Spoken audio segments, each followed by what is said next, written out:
ৰাজনীতিৰ লগত জড়িত আছিলে সেইসকলে বিহাৰী কয় মাৰুৱাই যি কয় এই এইটোৱে হয় আৰু কোনো ধৰণৰ চেতনা নাছিলে মানুহবিলাকৰ এইটো কাৰণে লুণ্ঠন কৰিবলৈ হেৰি পালে মানে সুযোগ পালে হয় বহুতে কয় বড়োসকলৰ বুৰঞ্জী নাই ইতিহাস নাই সেইকাৰণে বড়োলেণ্ড দাবীৰ কোনো ভিত্তি নাই আছে মোৰ মানে তিনিটা হেনগেনে থকাৰ পিছত এতিয়াতো কৰিবই লাগিব আৰু এটা প্ৰেষ্টিজৰ কথা আছে মোক কিন্তু যিটো এফেক্ট হ'ব লাগিছিলে অকল শব্দহে বেছি হয় সম্প্ৰদায় এটা মাৰুৱাই ইয়াতে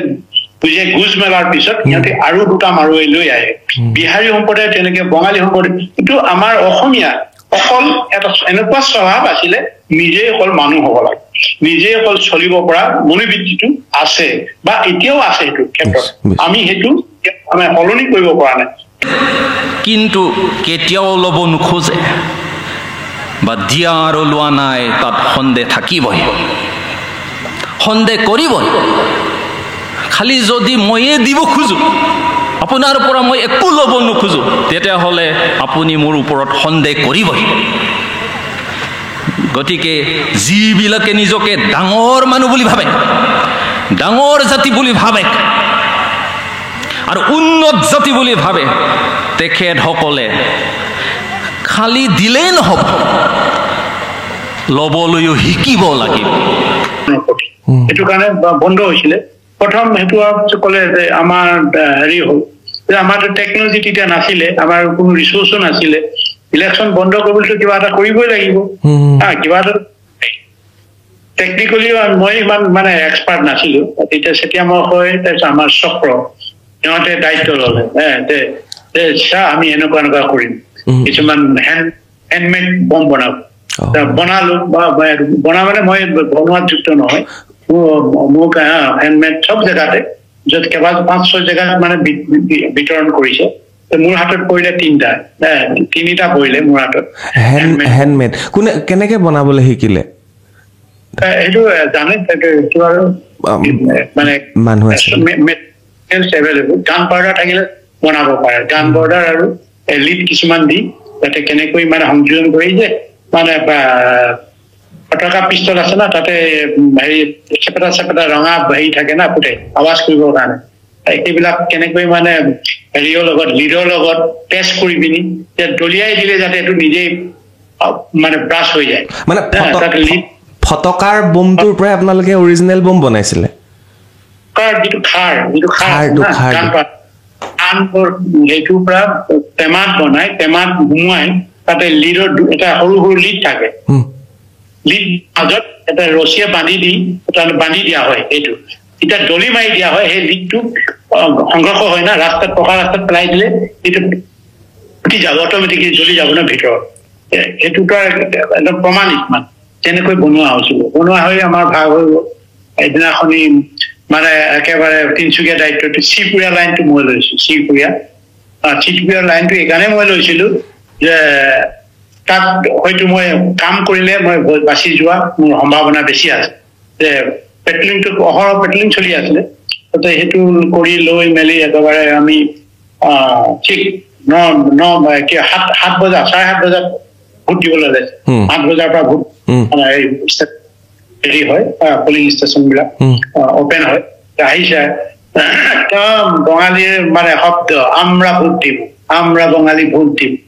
একদম জাকে জাকে চিঞৰি অহাৰ পিছত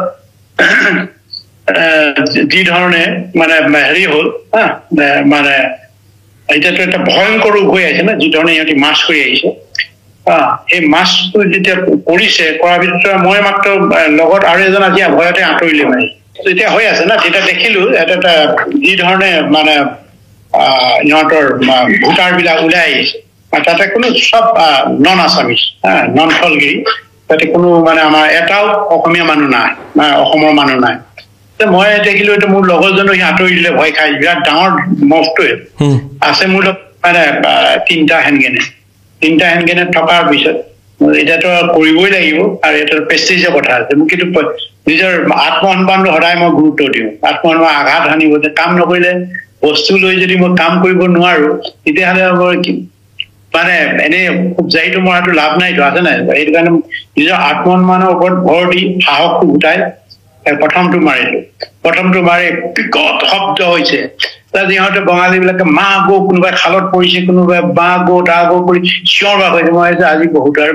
হলদে মেছেকাৰ হলো আজি কি হয় আকৌ আৰু এজাক আকৌ মাৰিলো সেইটোও সুধিলে মানে বিকট শব্দ চব কৈ দিছে নলা মই চুটি ভাই যে সাংঘাতিক ধৰণে আঘাতপ্ৰাপ্ত হৈছে কিজানি আৰু সেইকাৰণে চব নলাত পৰি গৈছে তাৰ ৩ নম্বৰটো আছে ৩ নম্বৰটো মাৰো আৰু পলাব লাগিব ৩ নম্বৰটো আকৌ এজাক আহিছে সেইটো মাৰিলো চব নলাত পৰি দিছে তাৰপিছত মই আৰু ৰক্ষা নাই বুলি পলাই গুচি আহিলো তাৰপিছত গম পালো যে যিটো এফেক্ট হ'ব লাগিছিলে অকল শব্দহে বেছি হয় কাৰোবাৰ অকল চাই যে কোনোবাই পৰি অলপ দুখ পালে কোনো মৃত্যুবৰণ হোৱা নাই চিৰিয়াছ কোনো আঘাত নাই তাৰপিছত গোটেই তিনিচুকীয়া হুলস্থুল হৈ গৈছে যে এতিয়া আকৌ তাতে ঘনাই আমাৰ দুজন মানে খোজ কাঢ়িব নোৱাৰা হ'ল বিশেষকৈ প্ৰদীপ গগৈ তাতেতো এটা কথা হৈছে খোৱা বোৱাটো মানে দিনতে মানে খোৱা না আকৌ ৰাতি মানে খোৱা নাই কেনেকে খোজ কাঢ়িব আন্ধাৰত অভ্যাস নাইতো কাৰণে এইটো আকৌ সেই ৰাতি ৰৈ দিলো ৰাতি মানে খোজকাঢ়ি পুৱতি নিশালে খোজকাঢ়ি তাত ৰৈ দিলো আকৌ মানে ৰাতি যাত্ৰাটো ৰাতি হয় আপোনালোকৰ আসাম ৰাইফল আছে ন আসাম ৰাইফল ওচৰ আছে সেইকাৰণে ৰাতি যাবই লাগিব উপায় নাই সেইটো পাৰ হ'ল ৰাতি আকৌ বা ৰাতিটো 1 ঘণ্টা বা 2 ঘণ্টাই হলো হোৱাৰ পিছত আকৌ ৰাতি 4 বজাতে উঠিলো তাতে মানে সিহঁতি ৰাতিটো পুৰা দিনটোৱে যাব লাগে দিনটো গলেহে আমি মেমা বৰ্ডাৰ পাওঁ পাটকাই তাৰপিছতে ধৰক এতিয়া ৰাতিপুৱাতে একো খোৱা নাই ভাত ৰন্ধাও নাই বাচন বৰ্তন নাই এক্সপিৰিয়েঞ্চ নাই না চাওক গাই দিয়ে খোৱা বুলি ক'তনো গাই দিয়ে খোৱা সি টানি সিহঁতৰতো আৰু অভ্যাস আছে দিনটো হ'লেও খোজ কাঢ়িব পাৰে মইতো পাৰো মোৰতো ষ্টেমিনা আছে ফুটবল প্লেয়াৰ কাৰণে বাকী ইজনৰ কাৰো নাই এইটো চব পবিত্ৰ পাৰে পবিত্ৰ ভাল আছিলে পবিত্ৰ সি ভাল মাৰ্চেল আৰ্ট আনিছিলে অৰ্থাৎ মানে 5 ঘণ্টামান যোৱাৰ পিছত আমাৰ ভিচি মহাশয় প্ৰদীপ গগৈ তেখেত পৰি দিলে ষ্টেমিনা নাই তো পৰি দিলে উঠিব নোৱাৰে মুখে ফেন বাঢ়ি হৈছে কি হ'ব আমাৰ চেতিয়ামহাশয় আৰু চেতিয়ামহাশয় আৰু ভূগোলনীয়ে কৈছে ইফালে আসাম ৰাইফল আহিয়ে থাকে এইটো কি হ'ব যে পেলাই দিব লাগে এজনৰ কাৰণে 5 জন মৰিব নোৱাৰো এজনৰ কাৰণে 5 জন মৰিব নোৱাৰো তেতিয়া যে নহয় সেইটো কথা মানে তেতিয়া মই এই আমাৰ বেগত চাউল আছে না চাউলটো মই ভাঙিবলৈ নাই মুখত মই দাঁতেৰে গ্ৰাইণ্ড কৰি মানে তাকে মুখত সোমোৱাই দিছো মানে হেৰি প্ৰদীপ গগৈ ভিচি তেখেতৰ মুখখন দাঁত খুলি লৈ মুখত সোমোৱাই দিলো মই মানে চুবাই মুখৰ পৰা উলিয়াই তেখেতৰ মুখত সোমাই দিলো তেখেতেও নেজানে বচাব লাগিব না তেখেতে আনি অলপ খাই মানে 1 ঘণ্টামান হেৰি কৰিব পাৰে এমুঠিমান চাউল এবাৰ হেৰি কৰি আকৌ পাতত ৰাখি লওঁ না পাতত হেৰি কৰি এখন মানে পাতখন ৰাখি আকৌ মুখত বাকীখিনি চাউল লৈ পাতত থৈ আকৌ তেখেতৰ মুখত সোমাই দিওঁ তেনেকৈ 3বাৰ কৰাৰ পিছত আনিব পাৰি আৰু ৰাতি ধৰক আমি 6টামান বজাত বৰ্ডাৰৰ ওচৰত ঘৰ এটা পালো ঘৰ এটা পাই তাতে মানে আমি বিচাৰিব চুঙাত ভাত কিবা কিবি বনাই তাতে বা খেতি কৰা ঘৰ তাতে চৌটো থাকে তাতে গৈ কিবা মেজেঙা শাকেৰে আমিতো তেনেকুৱা খোৱা অভ্যাস নাছিলো তেনেকুৱা শেষ হৈ নাযায় তাৰ বাবেহে আন্দোলন আৰু সংগ্ৰাম কৰিছো এয়া মাথো বড়োসকলৰ জাতি হিচাপে জীয়াই থকাৰ সংগ্ৰাম কওক এতিয়া কওক আপোনালোকে বাঘ বা গড়ক চৰকাৰে কিয় ৰক্ষণাবেক্ষণ দিছে কিয় নিৰাপত্তা দিছে কিয় চেংচুৱাৰী খুলি ৰক্ষণাবেক্ষণ দিছে কাৰণ ৰক্ষণাবেক্ষণ নিদিলেই গড় বা বাঘ পৃথিৱীৰ বুকুৰ পৰা শেষ হৈ যাব গতিকে শেষ হৈ যোৱাৰ পথত থকা বড়োসকলক অতি সোনকালে ৰক্ষণাবেক্ষণ দিব লাগে সেই খেলি থকা ফুটবল খেলি থকা ল'ৰাজন 22 বছৰীয়া ল'ৰাজন তাৰপিছত চাকৰি সূত্ৰে চাকৰি কৰা সেই ল'ৰাজন কি পৰিস্থিতিত পৰি আপুনি আপোনাৰ মগজুলৈ আহিছিল যে স্বাধীন অসমৰ চিন্তাটো ডাঙৰীয়া এই গোটেই বিষয় যিটো প্ৰশ্ন কৰিছে সেইটো বিস্তৃতভাৱে যদি ক'বলৈ যাওঁ বহু সময় লাগিব আৰু থুলমূলকৈ যদি ক'বলৈ বিচাৰো তাতো হয়তো বহু কথা আমাৰ অসমৰ মুক্তিকামী জনগণৰ লগতে বা যিসকল বা বিশেষকৈ আমাৰ হাৰ্ডকোৰ ছাপোৰ্ট আছে বুজি নাপাব সেইকাৰণে অলপ বিচ্ছিন্ন নহলেও বা একেবাৰে সংক্ষিপ্ত নহয় মধ্যম গতিত মই কিছু আভাস দিবলৈ বিচাৰিছো খুব সেন্সিটিভ খুবেই সংবেদনশীল এটা প্ৰশ্ন এই প্ৰশ্নটো উত্তৰ যথেষ্ট হ'ব লাগিব জনগণে তেতিয়া বুজি পাব আমি ধৰক লৰালি প্ৰতিজন যেতিয়া আমি লৰালি কাল পাৰ কৰিছিলো সেই সময়ত মানুহৰ চিন্তা চেতনা লক্ষ্য উদ্দেশ্যবিলাক পূৰণ নহয় আৰু এইটো খুব ষ্টেবল নহয় মই কলৈ যাম কি কৰিম আৰু লৰালি কালত হয়তো আমি বিভিন্ন ধৰণৰ আমাৰ লক্ষ্য উদ্দেশ্য আছিল এই লক্ষ্য উদ্দেশ্য পূৰণ কৰিবৰ কাৰণে হয়তো আমি এনেকুৱা ধৰণে এটা সময়ত লৰালি কালত যিবিলাক দেখি মানে আমাৰ ওচৰে পাজৰে আৰু যিবিলাক সামাজিক ঘটনা পৰিঘটনাবিলাকে আমাক প্ৰভাৱ পেলাই আহিছিলে বিশেষকৈ আমি লৰালি কালৰ পৰা দেখিছো অসমত অসমীয়া বুলি ক'লে থলগিৰি মানুহৰ যিটো ন্যায্যতা আছিলে এইটো একেবাৰে আমি জন্মৰ পিছদিনাখনি পৰাই দেখিছো বুলিয়ে ক'ব লাগিব আমি যেতিয়া এইটো ধৰক 2-3 বছৰৰ পৰা আমি অনুভৱ কৰিব পাৰিছিলো তাৰপিছত আমি 6 বছৰৰ সময়ত যেতিয়া মই 6 বছৰ 7 বছৰ আছিলো তেতিয়া বাৰুকৈ অনুভৱ কৰিছিলো কিয় অনুভৱ কৰিছিলো ভাষা আন্দোলন একেবাৰে খুব ভৰপৰ হৈছিলে সময়ত এটা খুব ধৰক আমাৰ বিশেষকৈ থলগিৰি আৰু অনাথলগিৰি বুলি ক'লে বিশেষকৈ বঙালী সম্প্ৰদায়ৰ ভাষাৰ লগত বঙালীৰ যিটো ভাষা আমাৰ অসমীয়া ভাষা যিটো বঙালীৰ গ্ৰাস কৰিব বিচাৰিছিলে আগ্ৰাসন চলাইছিলে তাৰ প্ৰতিবাদত অসমৰ ইমূৰৰ পৰা সিমূৰলৈ এটা সংগ্ৰাম চলিছিলে আৰু সেই সংগ্ৰামত হয়তো আমি সৰু আছিলো প্ৰথম যিটো ভাষা হওক বা অন্যান্য বিশেষকৈ মাধ্যম আন্দোলন বিলাকত পৰৱৰ্তীত আমি ধৰি এটা বুজিব পৰা হৈছিল কিন্তু 6-7 বছৰৰ সময়ত যিবিলাক আমি দেখিছিলো আমি ধৰক আমাৰ ওচৰৰ চহৰবিলাকতে টাউন হওক বা পানীতোলা টাউনেই হওক বা চাবুৱাই হওক তিনিচুকীয়া হওক এটা বেয়া প্ৰভাৱ পৰিছিলে অসমৰ সকলো জেগাতে পৰিছিলে কিন্তু আমাৰ তাতো যে নপৰা নাছিলে বা আমাৰ তাতো বাৰুকৈ পৰিছিল আমি যেতিয়া নিশা হলে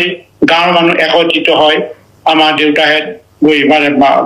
যি ধৰণে গাঁওখনৰ সুৰক্ষা কৰিব লাগে বা সুৰক্ষাৰ দায়িত্বত তেখেতসকল আছিলে আৰু কেতিয়াবা এনেকুৱা খবৰ আহে বঙালী আহিছে বুলি কৈ গোটেই গাঁৱত হুলস্থুল হৈ যায় ঢোল বজায় বিভিন্ন ধৰণৰ অগ্ৰিম সংকেতবিলাক দিয়ে তেতিয়া আমাৰ কি হয় পিছফালে আমাৰ বাইদেউ এগৰাকী আছিলে বাইদেউ এতিয়াও জীৱিত আছে হাবিতি বাইদেউ তেখেতে আমাৰ ল'ৰা চুচুৰাই আমিতো তেতিয়া 5-6 বছৰ বা 7 বছৰ এনেকুৱা আছিলো আমাৰ হাতত ধৰি হাবিলৈ চুচুৰাই লৈ যায় বঙালী পালেহি গৈ আমাৰ দেউতাইতো আগলৈ যায় তেতিয়া আমাৰ ককাইদেউতো একেবাৰে সৰু হৈ আছিলে কোনো ধৰণৰ চবেই আমি হাবিলৈ দৌৰিব লগা কৰিছো আমি নিশা 1 বজালৈ বা 2 বজালৈ হাবিত থাকিব লগা কৰিছো আৰু জ্বলন্ত হাকি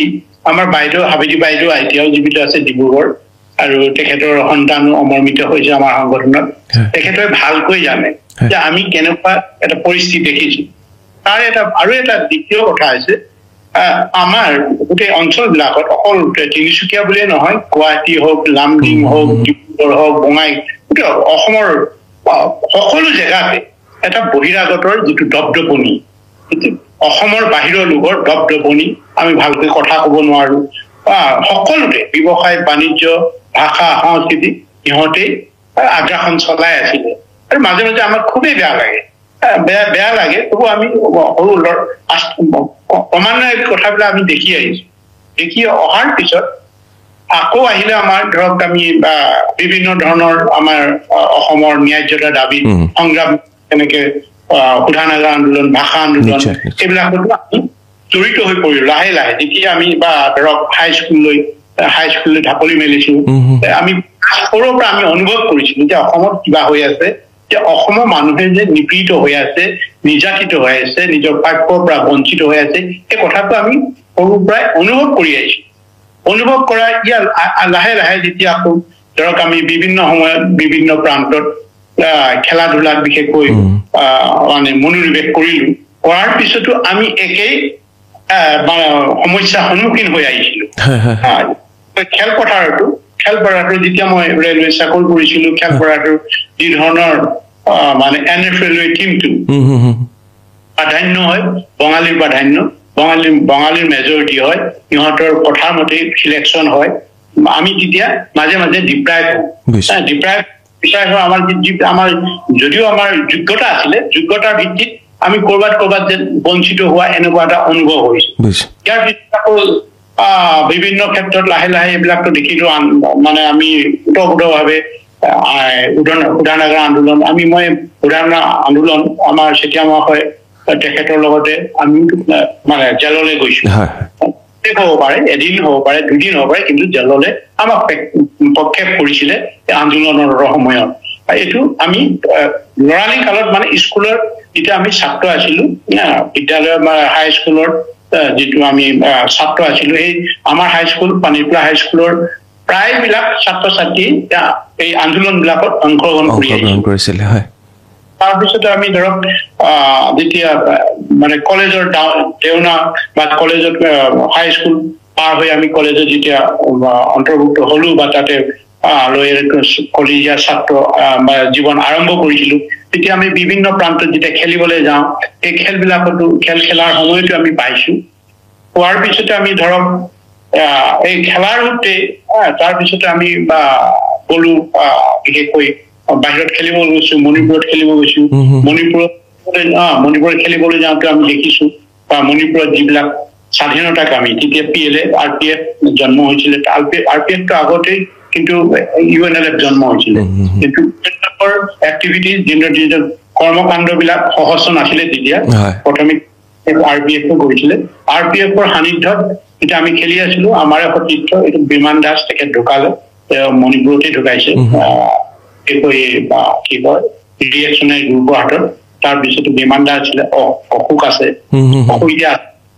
তাৰপিছতে আছিলে প্ৰদীপ গগৈ আমগুৰি তেখেত আছিল আমি তেখেতসকলক পাইছো তেখেতসকলে আমাক পোষ্টাৰিং কিবা কিবি লিফলেট বিলাক দিছিলে তাতো আমি অনা হৈছিলো কিন্তু সেই সময়ত সেইটো 77ৰ ঘটনা কৈছো মই অসমত বহিৰাগতৰ বা বিদেশী বিতৰণৰ আন্দোলন আৰম্ভ হোৱা নাছিলে তাৰ আগতে আমি যিবিলাক দেখিছো বিশেষকৈ আমাক খুব মানে হেৰি কৰে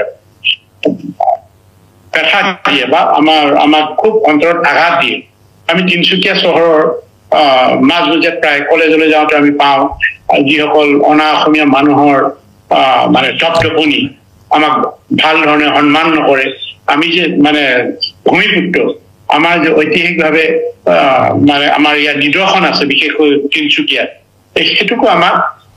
আমাক মানে সন্মান নকৰে প্ৰতি মুহূৰ্ততে আমাৰ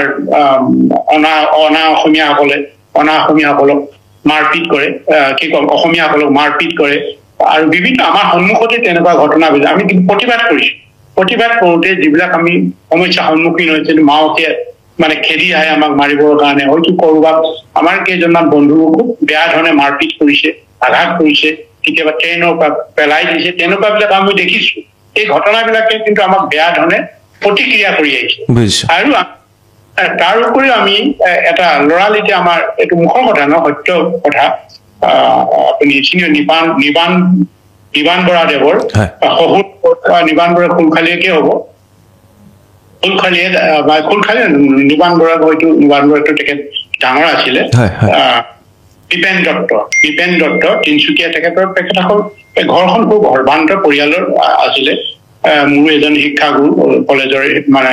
অধ্যাপক আছিলে তেখেতক মই ভাল ধৰণে শ্ৰদ্ধা কৰো আৰু এজন আমাৰ ফুটবল টিমৰ এবাৰ আমাৰ মেনেজাৰৰ দায়িত্বত গৈছিলে যিবাৰ মৰিগাঁৱত আমি চেম্পিয়ন হৈছিলো জুনিয়ৰ ডিষ্ট্ৰিক্টত আমি চেম্পিয়ন হৈছিলো সেইবাৰ তেখেতে আমাৰ দলৰ মেনেজাৰ আছিলে তেখেতৰ ককায়েক বিপেন দত্ত এইটো মই 60 দশকৰ কথা কৈছো বিপেন দত্ত খুব অসম দৌৰি দুখীয়া অসমীয়া মানুহৰ মানে দৰত সহ্য কৰিব নোৱাৰে এতিয়া আৰু অসমত ধনী নাইতো অসমত মুষ্টিমীয় হয়তো এমুঠিমান ধনী ব্যক্তি আছে যাৰ চাহ বাগান আছে টি প্লেণ্টাৰ্ছ বিলাক বিশেষকৈ ধনী যি উচ্চ পদস্থ বিষয়া বা জমিদাৰ বিলাক সেইবিলাকেই ধনী আছিল আৰু ধনী বুলিবলৈ অসমত আমি দেখা পোৱা নাছিল এইটো নিশ্চয় জানিব আপোনালোকে আৰু যিসকল ৰাজনীতিৰ লগত জড়িত আছিলে যেনেকৈ শিৱসাগৰলে ধনী টি প্লেণ্টাৰ্ছ মানে পাৰ্বতী প্ৰসাদ বৰুৱাদেৱৰ যি ফেমিলিৰ তেখেতসকল টি প্লেণ্টাৰ্ছ আৰু সেইবিলাক বা যোৰহাটৰ যিসকল শৰ্মা বৰুৱা গোহাঁই টি প্লেণ্টাৰ্ছ তেখেতসকলে আমি জানো আৰু শিৱসাগৰলৈ গ'লে আমি চলিহা ফেমিলিটোৱে ধনী বুলি জানি সেইটো বা বিমলা প্ৰসাদ চলিহাৰ বিল্ডিংটো একেবাৰে পাক খোৱা একেবাৰে 3 মহলীয়া চাই এই ধনী নেতাবিলাক ধনী এইবিলাক ধনী মানুহ নাছিলে সেইবিলাক বা মানে আমাৰ নিপেন দত্তৰ নিজৰ আইডল বুলিবই লাগিব বা তেখেত নাই তেখেতে এই মানে যেতিয়া দুখীয়া মানুহবিলাক আহে আমাৰ মৰাণ সম্প্ৰদায় মটৰ সম্প্ৰদায় তাতে সেই তিনিচুকীয়া অঞ্চল তেখেতসকলক ঠগে প্ৰতাৰণা কৰে আৰু চবচে এটা নকলেই নহয় কি কাৰণে আমাৰ মনবিলাক যে ইমান বিদ্ৰোহী হৈ উঠিছিলে সৰুৰ পৰা কাৰণ যেতিয়া মৰাণ সম্প্ৰদায়ৰ মানুহ আহে সিহঁত মৰাণ সম্প্ৰদায়ৰ যিমান ব্যক্তি আছে মানে সেই অঞ্চলত ডাঙৰ কমলা বাগান আছে কমলা বাগান বিলাক কমলা বিক্ৰী কৰিব নিদিয়ে বজাৰত তাৰ আগতে মাৰোৱাৰীয়ে গৈ বিহাৰীয়ে গৈ এই কমলা বাগান কিনি লয় আৰু আপুনি শুনিলে খুব আচৰিত হ'ব আৰু এইটো খুব মানে পেথেটিক কৰুণ বুলি ক'ব লাগিব কেনেকৈ আমাৰ মানুহবিলাকক মানে মাৰোৱাৰী হয় বঙালী হয় বা বিহাৰী বিলাকে কেনেকৈ প্ৰতাৰণা কৰিছিল তাৰপিছত এই বাগানৰ মূল্যটো কৈ ধাৰি দি সিহঁতে নিৰ্ধাৰণ কৰি ইমান দিবলৈ সিহঁতে কি তাৰ বিনিময়ত কি দিয়ে মিঠাতেল 1 গিলান দিব তাৰপিছত নিমখ 1 বস্তা দিব তাৰপিছত কিবা কিবি অন্যান্য সামগ্ৰী অলপ দি পিনি বাগানখন কমলা বাগান কিনি লয় সেইটোতো হ'ল তাৰ আগৰ ছোৱালী যদি মই আকৌ যাওঁ এইটো কথা মই সেইকাৰণে কৈছো অলপ দীঘলীয়া হোৱাৰ হ'ব তেতিয়া মানুহে বহু কথা জানে আপুনি ক'ব পাৰে ডাঙৰীয়া একো নাই আপুনি ক'ব পাৰে হ'ল তাৰপিছতে কি হৈছে মানে ধৰক হেৰিবিলাক কমলাবিলাক লোৱাৰ পিছত আপুনি নিশ্চয় জানে তিনিচুকীয়া চহৰখনৰ যিটো আৱৰি আছে মাটিবিলাক মৰাণ আৰু মটকৰ আছে আৰু এই মৰাণ মটক সম্প্ৰদায় দুটা কি কৰে মাৰোৱাৰী আৰু বিহাৰী বিলাক ইমান চতুৰ সিহঁতি আমাৰ সংস্কৃতিটো বুজি ললে আমি এটা তামোলত যে আমি হয়তো এটা তামোল পানেদি আমাক সেৱা কৰিলে সন্মান জনালে আমি হিয়া উজাৰি আমাৰ কোনো কপটতা নাথাকে যে আলহী বুলি ক'লে আমাৰ স্বভাৱগত এইটো অসমীয়া জাতি অকল মৰাণ আবেগিক জাতি আৰু অতিথি পৰায়ণ ভৱিষ্যতৰ কিন্তু কথা চিন্তা নকৰে আহি সব মাটি কাৰোবাক দিব তামোল পাণ এটা দি দিয়ে সেই তামোল পাণৰ যোগেদি 2 বিঘা 3 বিঘা দি দিয়ে আৰু কিছুমানে অলপ টকা দি ভৱিষ্যতলৈ যে আমাৰ মানুহখিনি বুজি পাইছিলে কি হ'ব এই ৰঘুমূলাৰ দৰে এইবিলাক আহি আমাক কেনেকুৱা এই যে চিন্তা চৰ্চা নাছিলে মুছলিমৰ কিছুমান মানুহ শিক্ষিত আছিলে সেই শিক্ষিত কিয় নিজৰ স্বাৰ্থ পৰে দেশ জাতি অন্যান্য জাতিক আগবঢ়াই লৈ যোৱা যিটো মানসিকতা থাকিব লাগে সিহঁতৰ বা যিসকল আমাৰ সেই সময় শিক্ষিত ব্যক্তিসকলৰ চেতনা লব্ধ নহয় যেনেকে মাৰোৱাৰী সম্প্ৰদায় এটা মাৰোৱাৰী ইয়াতে বুজে গুজ মেলাৰ পিছত সিহঁতে আৰু 2টা মাৰোৱাৰী লৈ আহে বিহাৰী সম্প্ৰদায় তেনেকে বঙালী সম্প্ৰদায় কিন্তু আমাৰ অসমীয়া অকল এটা এনেকুৱা স্বভাৱ আছিলে নিজেই অকল মানুহ হ'ব লাগে নিজেই অকল চলিব পৰা মনোবৃত্তিটো আছে বা এতিয়াও আছে সেইটো ক্ষেত্ৰত আমি সেইটো আমি সলনি কৰিব পৰা নাই এই পৰিপ্ৰেক্ষিতত হোৱাৰ কাৰণে যিটো এই দুৰ্দশা চলিলে বা যি ধৰণে বহিৰাগতে আমাক লুণ্ঠন কৰিলে এনেকৈ মানে আপোনাৰ মনটো বিদ্ৰোহী হৈ গৈ থাকিলে লাহে লাহে আৰু কি হ'ল যে মই আকৌ সেই আচল হেৰিটোটা নিপেন তেখেতে যেতিয়া সেই মৰাণ অঞ্চলৰ পৰা বা বিভিন্ন প্ৰত্যন্ত অঞ্চলৰ বিলাক আমাৰ গাঁওবাসী বিলাক যেতিয়া আহে সিহঁতক প্ৰতাৰণা কৰে এটা চৰা দামত বস্তু বিক্ৰী কৰে তেখেতে কিন্তু সদায় অবজাৰ্ভ কৰি থাকে আৰু যেতিয়া মাৰোৱাৰী দোকানত ক'ব কাপোৰ দি দিয়ক তামুক দিয়ক প্ৰতি মাহে 3টা 4টা বা 5টা পৰিয়ালক তেখেতে বিনা পইচাই মানে তেখেতেতো নিদিয়ে টকা দিয়া কোনো প্ৰশ্নই নাথাকে তোমালোকে লুণ্ঠন কৰিছে, তোমালোকে লুণ্ঠন কৰিছে, আমাৰ দুখীয়া মানুহক অতি সহায় কৰিব লাগিব, তেনেকৈ তেখেতে কৰিছিলে। তাৰ পৰিণতিটো আপুনি শুনক, তাৰ পৰিণতি কি? কিন্তু বংগৰ পৰা বিহাৰৰ পৰা যৌথভাৱে কিছুমান কিলাৰ আনিলে, কিলাৰ আনি আমাৰ তিনিচুকীয়া মাজমজিয়াতে ছুৰী আঘাত কৰি হত্যা কৰিলে। হত্যা কৰাৰ পিছত পুলিচে গ্ৰেপ্তাৰ কৰিলে হত্যাকাৰীক, একেবাৰে তাক ৰছীও বনা নাই, ট্ৰাকত থিয় কৰাই প্ৰচেছন কৰাইছে। প্ৰচেছন কৰাৰ পিছত সেই যে ইয়াৰ বিচাৰ হলে নাই, কোনো খবৰ নাই, তাৰপিছত জামিন লৈ পলালে। পলোৱাৰ কোনো অসমীয়া জাগৰিত নহল, কোনো অসমীয়া মানুহ জাগৰিত নহল বুলি আমাৰ দেউতাহে কয়। আমাৰ যি ওচৰ চুবুৰীয়া, আমাৰ পূৰ্বপুৰুষ, আমাৰ যিসকল অগ্ৰজ আছিলে আমাক কয়, আমাৰ কি ধৰণে আমাক লুণ্ঠন কৰিছে, কি ধৰণে লুণ্ঠন কৰিছে আৰু কি ধৰণে হত্যা কৰিলে, প্ৰতিবাদ কৰিলে আমাৰ। আৰু প্ৰতিবাদ কৰিলে মানে আমাৰ অসমীয়া যিসকল মুছলিমীয় যি ৰাজনীতিৰ লগত জড়িত আছিলে সেইসকলে বিহাৰীয়ে কয়, মাৰুৱে যি কয় সেইটোৱে হয়। আৰু কোনো ধৰণৰ চেতনা নাছিলে মানুহবিলাকৰ, সেইটো কাৰণে লুণ্ঠন কৰিবলৈ হেৰি পালে, মানে সুযোগ পালে। ইয়াৰ পিছতে গ'ল, আমি দেখিলো আমাৰ মানে ঘৰৰ ওচৰে পানী তোলাৰ ঘৰত আমি যেতিয়া সৰু আমি যেতিয়া প্ৰতিবাদ কৰিলে আৰু মাৰ খাব লাগিব, এইটো চাই সহ্য কৰি থাকা। পৰিয়াল লৈ এতিয়া তেখেত অইলৰ পৰা তেখেত অৱসৰ লৈছে, তেখেত বিষয়াৰ লেভেলৰে আছিলে। তাৰপিছতে তেখেতৰ এবাৰ কিবা সাধাৰণ কথাৰ কাৰণে কি কয় এইটো চাহপানলৈ, মানে কি কয় এইটো পানশালা বুলি কয় আৰু, নহয় জানো? তাতে বিহাৰী চাহ দোকান বুলি কয়, তাতে কিবা তৰ্কাতে কি হল, সিহঁতে লাঠি, তেতিয়া আৰু বিহাৰীয়ে লাঠি উলিয়াই এটা খুব পিটিছে। কোনো ধৰণৰ তাত প্ৰতিবাদ কৰা নাই, প্ৰতিবাদ নকৰে বা নীৰৱে গুচি আহিছে। এই ধৰণৰ পৰিস্থিতিত আমি সন্মুখীন হৈ আহিছো। আৰু তাৰপিছত আমাৰ এটা আগতে ভাৰতীয় বিষয়ত আমি যেতিয়া সৰু আছিলো বা ভাৰতীয় সেনাৰ প্ৰতি এটা শ্ৰদ্ধা আছে। আমাৰ গাঁওখন এনেকুৱা অৱস্থাত আছে, গোটেই চাৰাউণ্ডিংটো বাগান আৰু আৰ্মি কেম্প। মাজে মাজে এই আৰ্মি কেম্পৰ যিটো কাৰুকাৰ্য, ইহঁতৰ যি ধৰণে মানে খেলা ধূলাকে আদি কৰি চবে আমি চাই থাকো। কিছুমান বেয়া আছে। যেতিয়া দেখিলো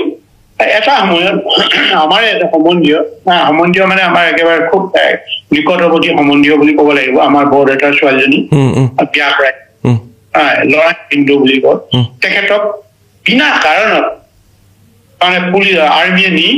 একেবাৰে পুৱতি নিশা কিবা কম্বল হেৰালে, কিবা হেৰালে বুলি কৈ বিনা কাৰণত মাৰিছে, মাৰি একেবাৰে ৰাস্তাত পেলাই দিছিল। ভাগ্যক্ৰমে বাচিলে, সেইটো এটা দেখিলো। তাৰপিছতে আৰ্মি বিলাকৰ আমাৰ এতিয়া জুম বান্ধি আমাৰ যিটো ঐতিহ্যৰ, এইটো এটা ঐতিহ্যবাহী মানে কি কয় আমাৰ মানে এটা নীতি নিয়ম বুলি ক'ব লাগিব। এই যে ডিব্ৰু নদীত বাৰিষা কালত মাছ মাৰি মাছ যাওঁতে আমাৰ বা আমাৰ যিসকল আমাৰ আইসকল আছিলে, আমাৰ পেহী মাহী বা তেনেকুৱাই হ'বৰে সেই হ'ব আমাৰ সম্বন্ধ বিলাক, তেখেতসকলে যেতিয়া মাছ মাৰিবলৈ যায় সিহঁতে ৰাস্তাত এই যে অসৎ দুৰাচাৰ সৈনিক বিলাক আছে না, সিহঁতে ৰেপ কৰিবলৈ বিচাৰে। বহু ধৰণৰ তেনেকুৱা চেষ্টা কৰিছে, বিফল হৈছে, মাওকে যায় না, যেতিয়া বিফল হৈছে। তাৰপিছতে এনেকুৱা বিলাক দেখিলো, আমি ভাবিছিলো ইণ্ডিয়ান আৰ্মি এটা মানে ভাল হেৰি আছে বা মৰম কৰিছে বা কিবা কৰিছে, মানে দেশৰ প্ৰতি কিবা এটা ভাল ভাৱ আমি বুজা নাছিলো না, কিন্তু সেইটোকে ভাল বুলি ভাবিছো। কিন্তু পৰ্যায়ক্ৰমে আমাৰ সেইটো আমি দেখিলো যে আমাৰ তাত তেনেকুৱা এটা অত্যাচাৰ চলিবলৈ খুব আমাৰ এটা সত্য কাহিনী মোৰ হৃদয়ত। আমি যেতিয়া ক্লাছ 6-7ত আছিলো, 6ত আছিলো, সেইটো আমি নিশ্চয় আমাৰ গাঁওখনৰ যেতিয়া আমাৰ এটা বিশেষকৈ মটক আৰু মৰাণৰ যিটো গছতলৰ এই বিহুৰ সময়তেই মানে ভাৰতীয় সেনাবাহিনী জোৱানসকল আহে, অফিচাৰ বিলাকক বিহু চাবলৈ আহে। আৰু বিহু আমাৰ যিটো ভাষা সংস্কৃতি সন্মান কৰিবলৈ নাহে, সিহঁতৰ এটা দুৰাচাৰ মন লৈ আহে। আমাৰ মানে যুৱক যুৱতীসকলে যেতিয়া যুৱতীসকলে নাচি থাকে, তাতে সিহঁতৰ অসৎ ইংগিত দিয়াৰ এটা আছে। ঠিক তেনেকৈ আমাৰ তাতে চেতিয়ামা আমাৰ একেটা কম্পাউণ্ডে আছিলো, আমাৰ মাজত এটা টিউবৱেল এটা আছে, টিউবৱেলৰ পৰা পানী খায় আৰু তেতিয়া সেই চিষ্টেম আছিলে, নাদ নহয়। আমাৰ তেতিয়া নাদ নাই টিউবৱেলেই আমাৰ সেইটো আৰু টিউবৱেল দি পানী সেই ৰদৰ সময়ত বহাগৰ দিনটোতো খুব ৰদ হয় না এই বিহু চবৰ 8-9 জন হেৰি আহিছিলে ভাৰতীয় সেনা আমাৰ তাতে পানী খাবলৈ ধৰিছে তাতে আকৌ আমাৰ তাতে বহুত আমাৰ যিসকল বিহুৱতী আছে সেইসকলে একত্ৰিত আকৌ বিহু মাৰিবলৈ যোৱা সময়তে এই সেনাবিলাকো দেখি তাতে পানী খোৱা চলৰ বিভিন্ন ধৰণৰ ইংগিত দিছিলে তেতিয়া এইটো সময়ত এটা ডাঙৰ এটা ঘটনা দেখিলো আমাৰ দেউতা আকৌ আমি ভূপা বুলি কওঁ আমাৰ দেউতাক ভূপা বুলি কওঁ ভূপা খুব মানে এইবিলাক সহ্য কৰিব নোৱাৰে একেবাৰে সহ্য ব্ৰিটিছৰ দিনৰ পৰা সহ্য কৰিব পৰা নাছিল এইটো এটা কাহিনী এটা আপোনাক কম যে ব্ৰিটিছৰ সময়তো তেনেকুৱা এটা হৈছিলে এইটো আকৌ কি হৈছিল দেখিছে ইংগিত দেখিছে তেতিয়া আমাৰ দেউতাক মানে দদায়ো এই আৰ্মিসকলে ভাৰতীয় সেনাসকলে বিভিন্ন ধৰণৰ আমাক কুটু ইংগিত দিছে তেতিয়া আমাৰ দেউতাই এটা নঙলাৰ ডাং দিয়ে না নঙলাৰ ডাং এডাল উলিয়াই একেবাৰে এফালৰ পৰা ডাঙে মৰিয়াই একদম মানে আমাৰ তেতিয়া মই দেউতাই কৈছে নেমাৰিবি সিহঁতি আৰ্মি পিছত আহি উল্টা পুল্টা কৰিব নাই কি কৰিব এইটো একো কৰিব নাই সিহঁতি আইন ভংগ কৰিছে আইন ভংগ কৰি ইয়াত আমাৰ মাজত অত্যাচাৰ চলাবলৈ আহিছে আমাৰ জীয়াৰীসকলক অসৎ উদ্দেশ্যে মানে এইবিলাক হেৰি কৰিছে আমি এইটো সহ্য কৰিব নোৱাৰো সেইটো পলালে কিন্তু পলালে তেতিয়াই মানে আমাৰ দেউতা আৰু এটা কথা কৈছে যেতিয়া আমাৰ 43-45-46 যিবিলাক আমেৰিকান নিগ্ৰো বিলাক আছিল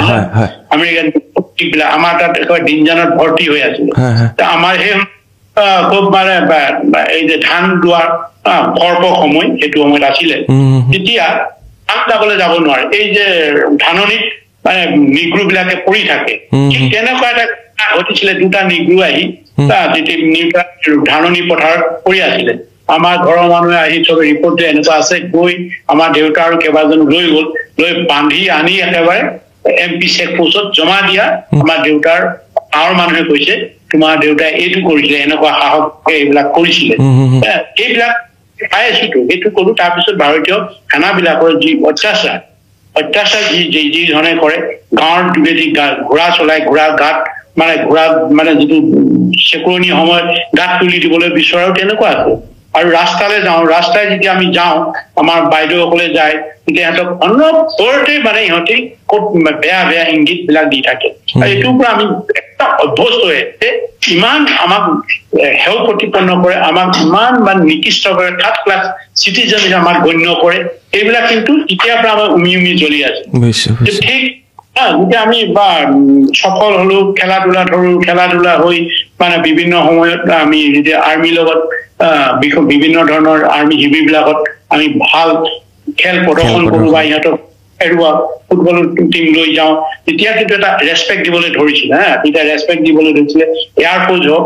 বা ইণ্ডিয়ান আৰ্মি হওক দুইটা আমাক ৰেচপেক্ট এইকাৰণে দিছিলে আমি ভাল প্লেয়াৰ আছিলো আমাৰ টিমটো ভাল আছিলে তাতে ৰেৱতী ককাইদেউ আছিলে ৰুদ্ৰ সদা সবটো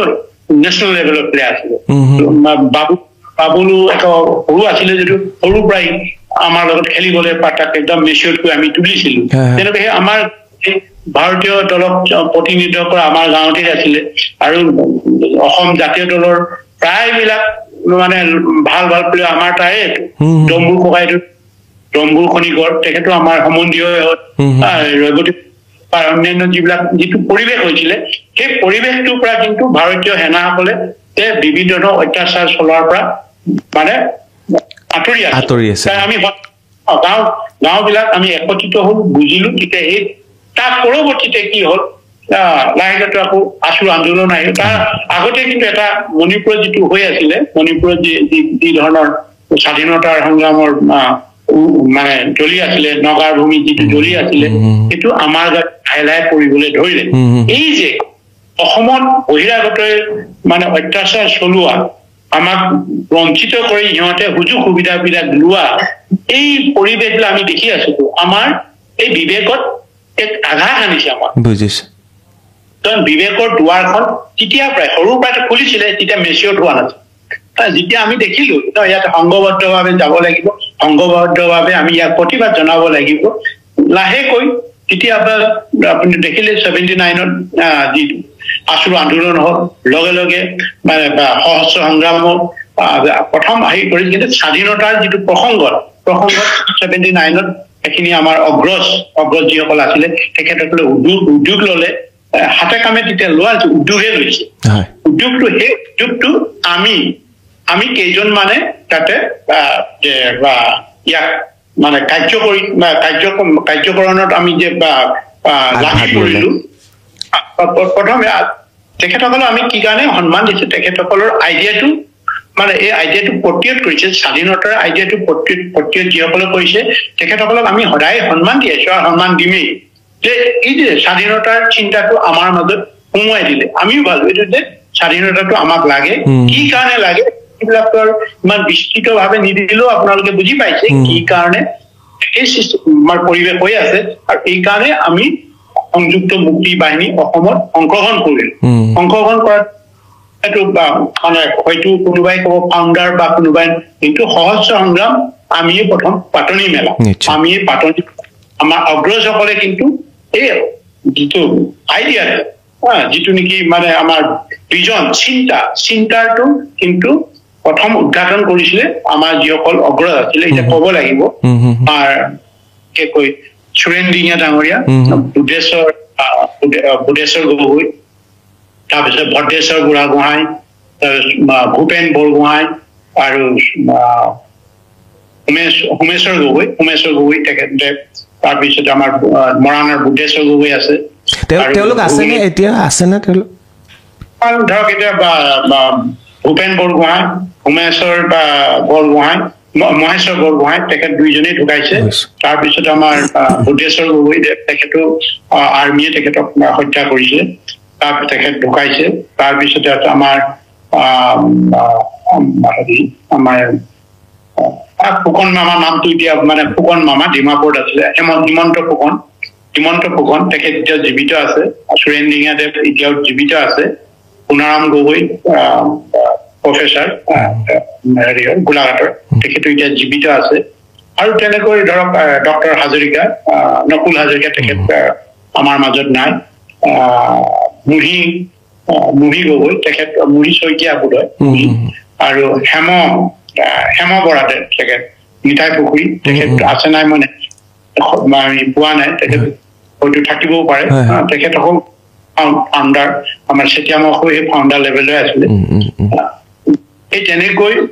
প্ৰথম আৰু প্ৰদীপ গগৈ কথাটো ভাইচ চেয়াৰমেন তেখেতো ফাউণ্ডাৰ আছিলে এই প্ৰতিৰোধ কৰি কিন্তু গোটেই দায়িত্বটো আমি তিনিজনে ল'ব লগা কৰিছিলে এই তিনিজন হৈছো আমাৰ চক্ৰধৰ গোহাঁই আৰু এতিয়া আমাৰ তিনিজনৰ ওপৰতে গোটেই গুৰু দায়িত্বটো অৰ্পণ কৰি দিছিল আৰু তেতিয়াই আমি 79ৰ পিছৰ পৰাই আমি যেতিয়া তেখেতসকলে ধৰক আমি 80ৰ পৰা আমি আৰম্ভ কৰিছো 79 গঠন হৈছে কিন্তু 80ৰ পৰা আমি তিনিজনে এই সহস্ৰ পন্থাটো কেনেকৈ আগুৱাই নিব লাগে আমি তিনিজনে লিড লোৱা হৈছিল পৰিকল্পিত হৈছিল আমি কেনেকৈ আমাৰ পৰিসৰটো বঢ়াব লাগে পৰিসৰটো বঢ়াই লৈ আমি তেনেকৈ মানে আগবাঢ়ি গৈছো এই তাৰ ক্ৰমান্বয়টো সেইটো আপোনালোকে জানেই পাইছে কেনেকৈ আগবাঢ়িলে যিটো আচল কাৰ্যকৰী কৰাবৰ কাৰণে আমি কাৰ্যত ৰূপান্তৰ কৰিবৰ কাৰণে সহস্ৰ সংগ্ৰামটো কাৰ্যত ৰূপান্তৰ কৰিবৰ কাৰণে আমি তিনিজনে কিন্তু গুৰু দায়িত্ব লৈছো প্ৰথম মিটিংখন প্ৰথম আলোচনা ৰংঘৰৰ বাকৰিত হৈছিলে না ৰংঘৰ তেখেতসকলৰ চিন্তা মন্থন হৈছিলে তেখেতসকলে চিন্তা মন্থন কৰি আমালৈ মেলি দিছিলে আমালৈ মেলি দিয়াৰ পিছত আমি কালক্ৰমত আমি আমাৰ স্বাধীনতাৰ যিটো পক্ষত এটা পূৰ্ণাংগ ৰূপে সংগঠন আমি গঢ়া হ'ল আৰু পূৰ্ণাংগ ৰূপে যেতিয়া সংগঠন গঢ় লৈ উঠিল তেতিয়া আমি সংযুক্ত মুক্তি বাহিনী অসম স্বাধীন নামে নামাকৰণ কৰা নিশ্চয় ডাঙৰীয়া যেতিয়া আপোনালোক জংঘললৈ গৈছিল কিমান সময় লাগিছিল আৰু কেনেকুৱা কণ্টকময় পথ আছিল চমুকে যদি কয় ভাল লাগিব আৰু আপোনাকতো অনুপ চেতিয়া ডাঙৰীয়াই জোৰ কৰি লৈ আহিছিল বুলি তেখেতে কয় কেইবাবাৰো কৈছে আৰু সেই বিষয়ে অকণমান কওকচোন চমুকে গোটেই বিষয়টো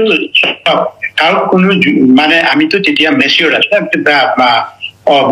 ধৰক মই তেতিয়া 22 বছৰমান হৈছে 22 বছৰমান হৈছে না অলপ 22 বছৰ বেছি হ'ব 22 বছৰ হ'ব বুলি তেনেকুৱা ধৰণৰ হ'ব মই সেইটো সময়ত কি কয় NFL টো খেলিছিলো NFL তিনচুকীয়া ডিভিজনত খেলিছিলো তিনচুকীয়া ডিষ্ট্ৰিক্টত খেলিছিলো কলেজৰ হৈও মই ট্ৰফি প্ৰথম দ্বিতীয়বাৰ তিনচুকীয়া কলেজে দুবাৰ মানে চেম্পিয়নশ্বিপ হৈছে ইণ্টাৰ কলেজ চেম্পিয়নশ্বিপ প্ৰথমবাৰ ৰেগুটি পইণ্টৰ দিনত হৈছিলে আৰু দ্বিতীয়বাৰ মোৰ দিনত হৈছিলে মই কেপ্টেইনশ্বিপত হৈছিলে এইটো কিন্তু মানে বহুতে নাজানিব পাৰে কিন্তু এইটো মই কৈছো বহুত এইটো কিন্তু যেতিয়া মই সংগঠনলৈ আহিছো তাৰ আগতে মই PLA লগতো মোৰ সম্বন্ধ আছিলে PLA কাৰণ PLA যোগদান কৰিছে বুলি মোক থানাটো ভৰাই থৈছিলে এইটো মোৰ আৰু দিলীপ গগৈ মোৰ খুব বন্ধু পৰম বন্ধু তেখেত জীৱিত আছে তেখেত আৰু আমি তেতিয়া আমাৰ টিমটোত তেখেতে মই মানে অসমীয়া আছিলো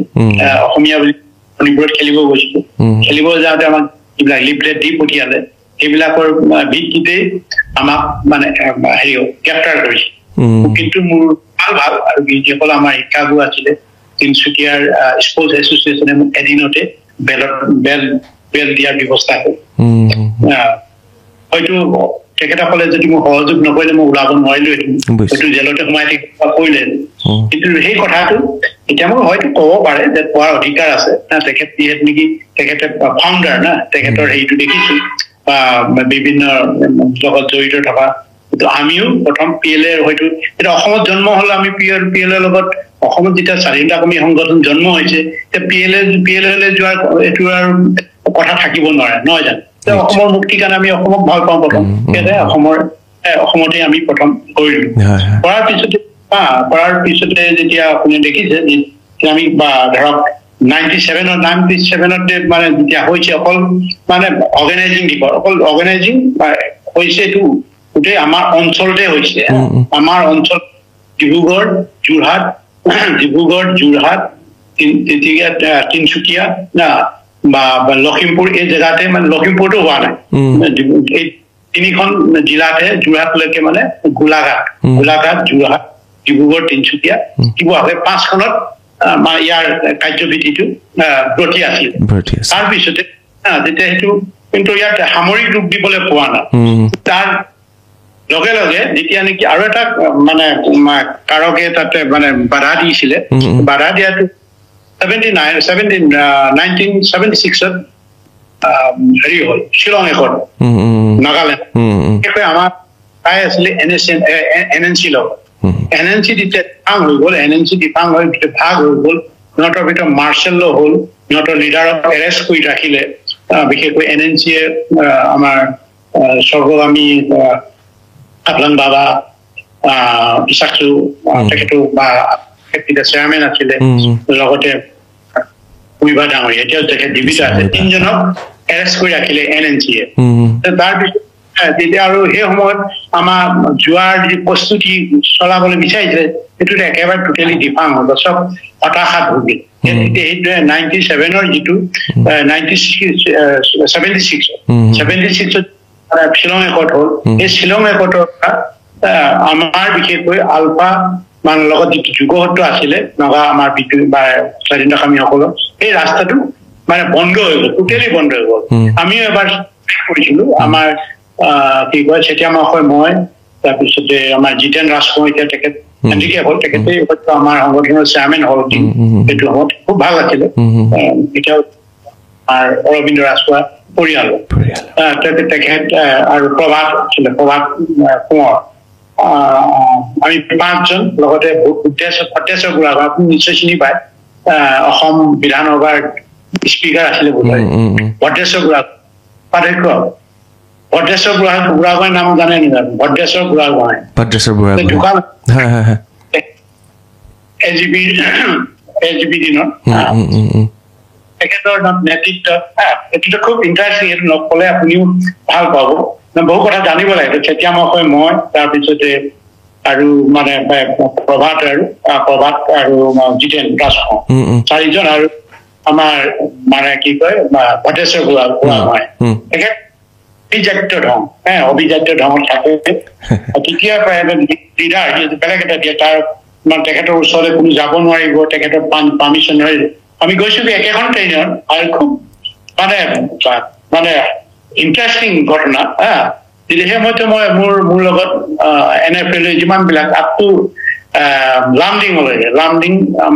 মোৰ মানে যিমান টিটি আছে, টিটিবিলাক মই ক'লে নকৰাকে নাথাকে যে টিকেট ফ্ৰী কৰিব লাগিব, ফাৰ্ষ্ট ক্লাছত যদি খালী থাকে চিট কোনো পইচা ল'ব নোৱাৰে, সেইটো কৰি দিয়ে। এতিয়া নাম নকওঁ, এতিয়া জীৱিত আছে তেখেতসকল, এতিয়া ৰিটায়াৰ হ'ল, তেখেতসকল জীৱিত চব কৰি দিয়ে। কিন্তু এই ভদ্ৰেশ্বৰ বৰুৱাই আমি যে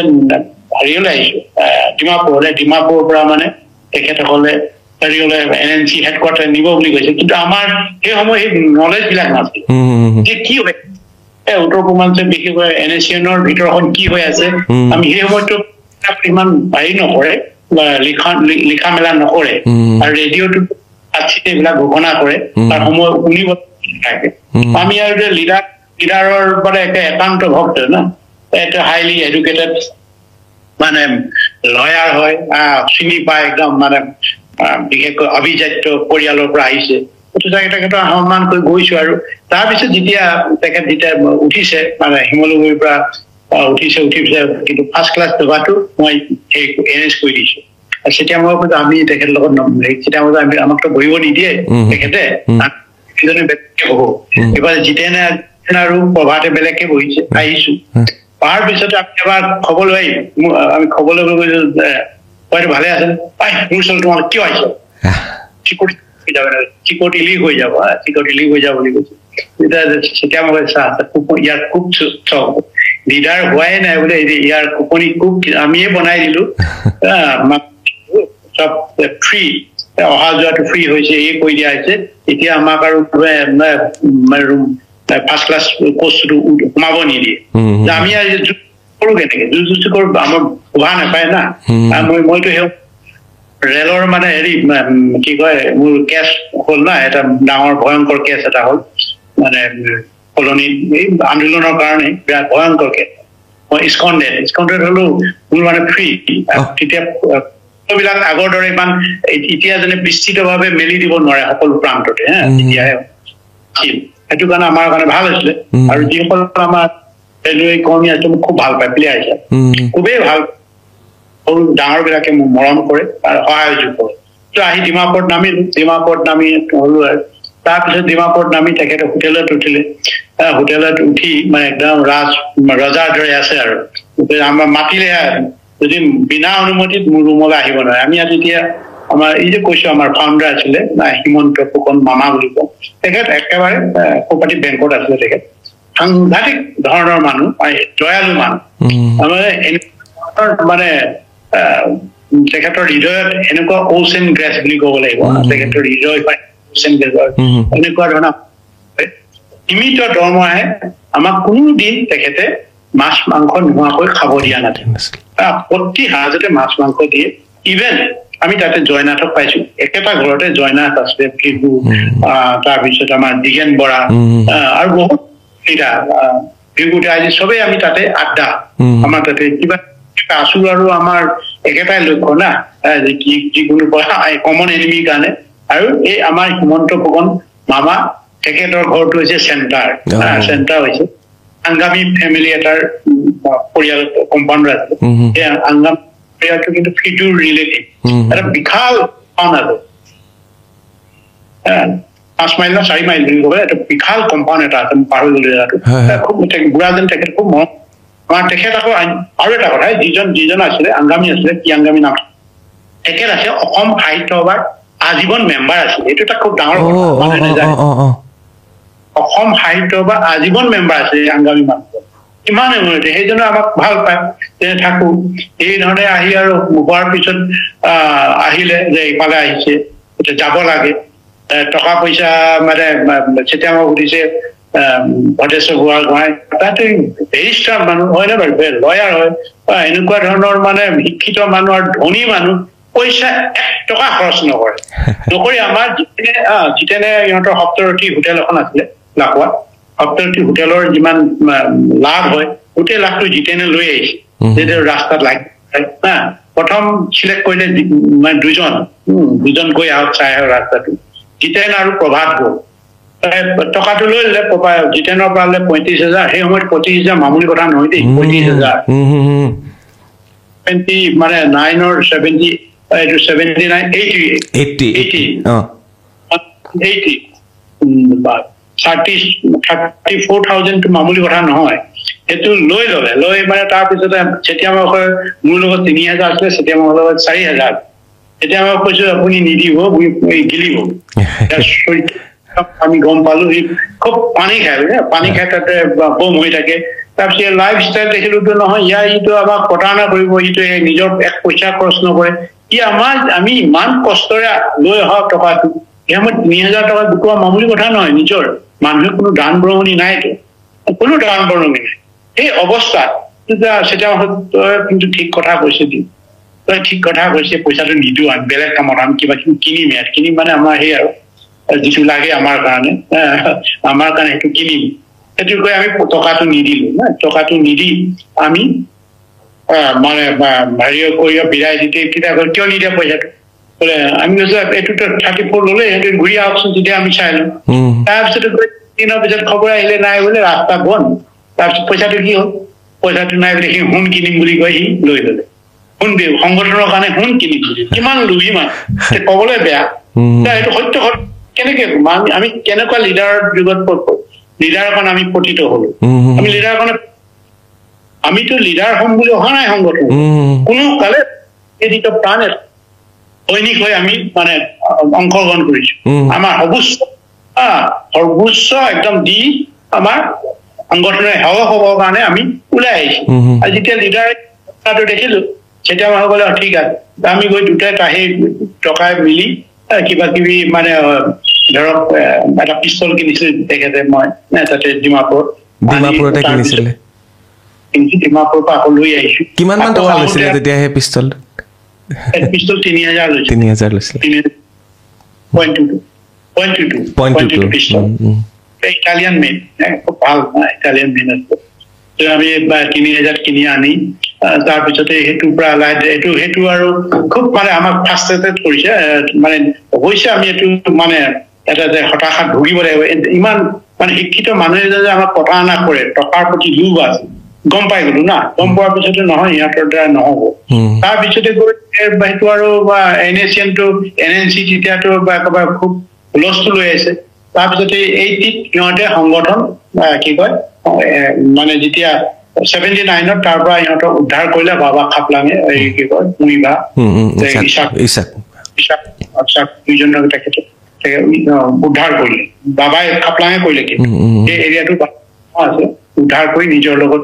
নিজৰ এৰিয়ালৈ লৈ গৈ তাৰপিছতে ইহঁতে 80 যিটো NSCNৰ মানে কি NSCN নামেৰে নতুন সংগঠন কৰিলে কিন্তু তাৰ ৰাস্তা নাই কিন্তু দেই ৰাস্তা নাই খুব ৰাস্তা বিচাৰি পোৱা নাই তেতিয়া দুভাগ হৈ গ'ল তেতিয়া এই যে দুটা বছৰ গেপছ হৈ গ'ল না 81 আৰু 82 79 80 81 তিনিটা বছৰ 81ত আকৌ আমি যেতিয়া NSCN ফৰ্ম হৈ গ'ল ফৰ্ম হোৱাৰ পিছতে আমাৰ লগত অসমলৈ দুজন ব্যক্তি আহিলে দুজন NSCNৰ ব্যক্তি আহিলে এই ব্যক্তি দুজন থবৰ কাৰণে জেগা নাই মানে সিহঁতৰ চেল্টাৰ দিব পৰা নাই এই দায়িত্বটো আকৌ মোৰ মই আকৌ তেতিয়া এই 97ত যেতিয়া খেলা খাইছিলো এইটো মিনিমাইজ কৰি দিলে ৰেলৱে যে ইয়াৰ ওপৰত কোনো কেছ দিব নালাগে বুলি কৈ ৰিলিজ কৰি সেইটো কেছ ডিছমিছ কৰি দিলে ডিছমিছ কৰা আৰু বিশেষকৈ সেই সময়ত আমাৰ মাধৱ শৰ্মা ডাঙৰীয়া আছিলে ডিভিজনেল হেড আছিলে খুব ভাল মানুহ মাধৱ শৰ্মা ফোন কৰিছিলে তেখেতে ক'লে খেলা আহা আমাৰ টিমটো এতিয়া আকৌ খেলিবলৈ মাতিলে মই খেলিও আছো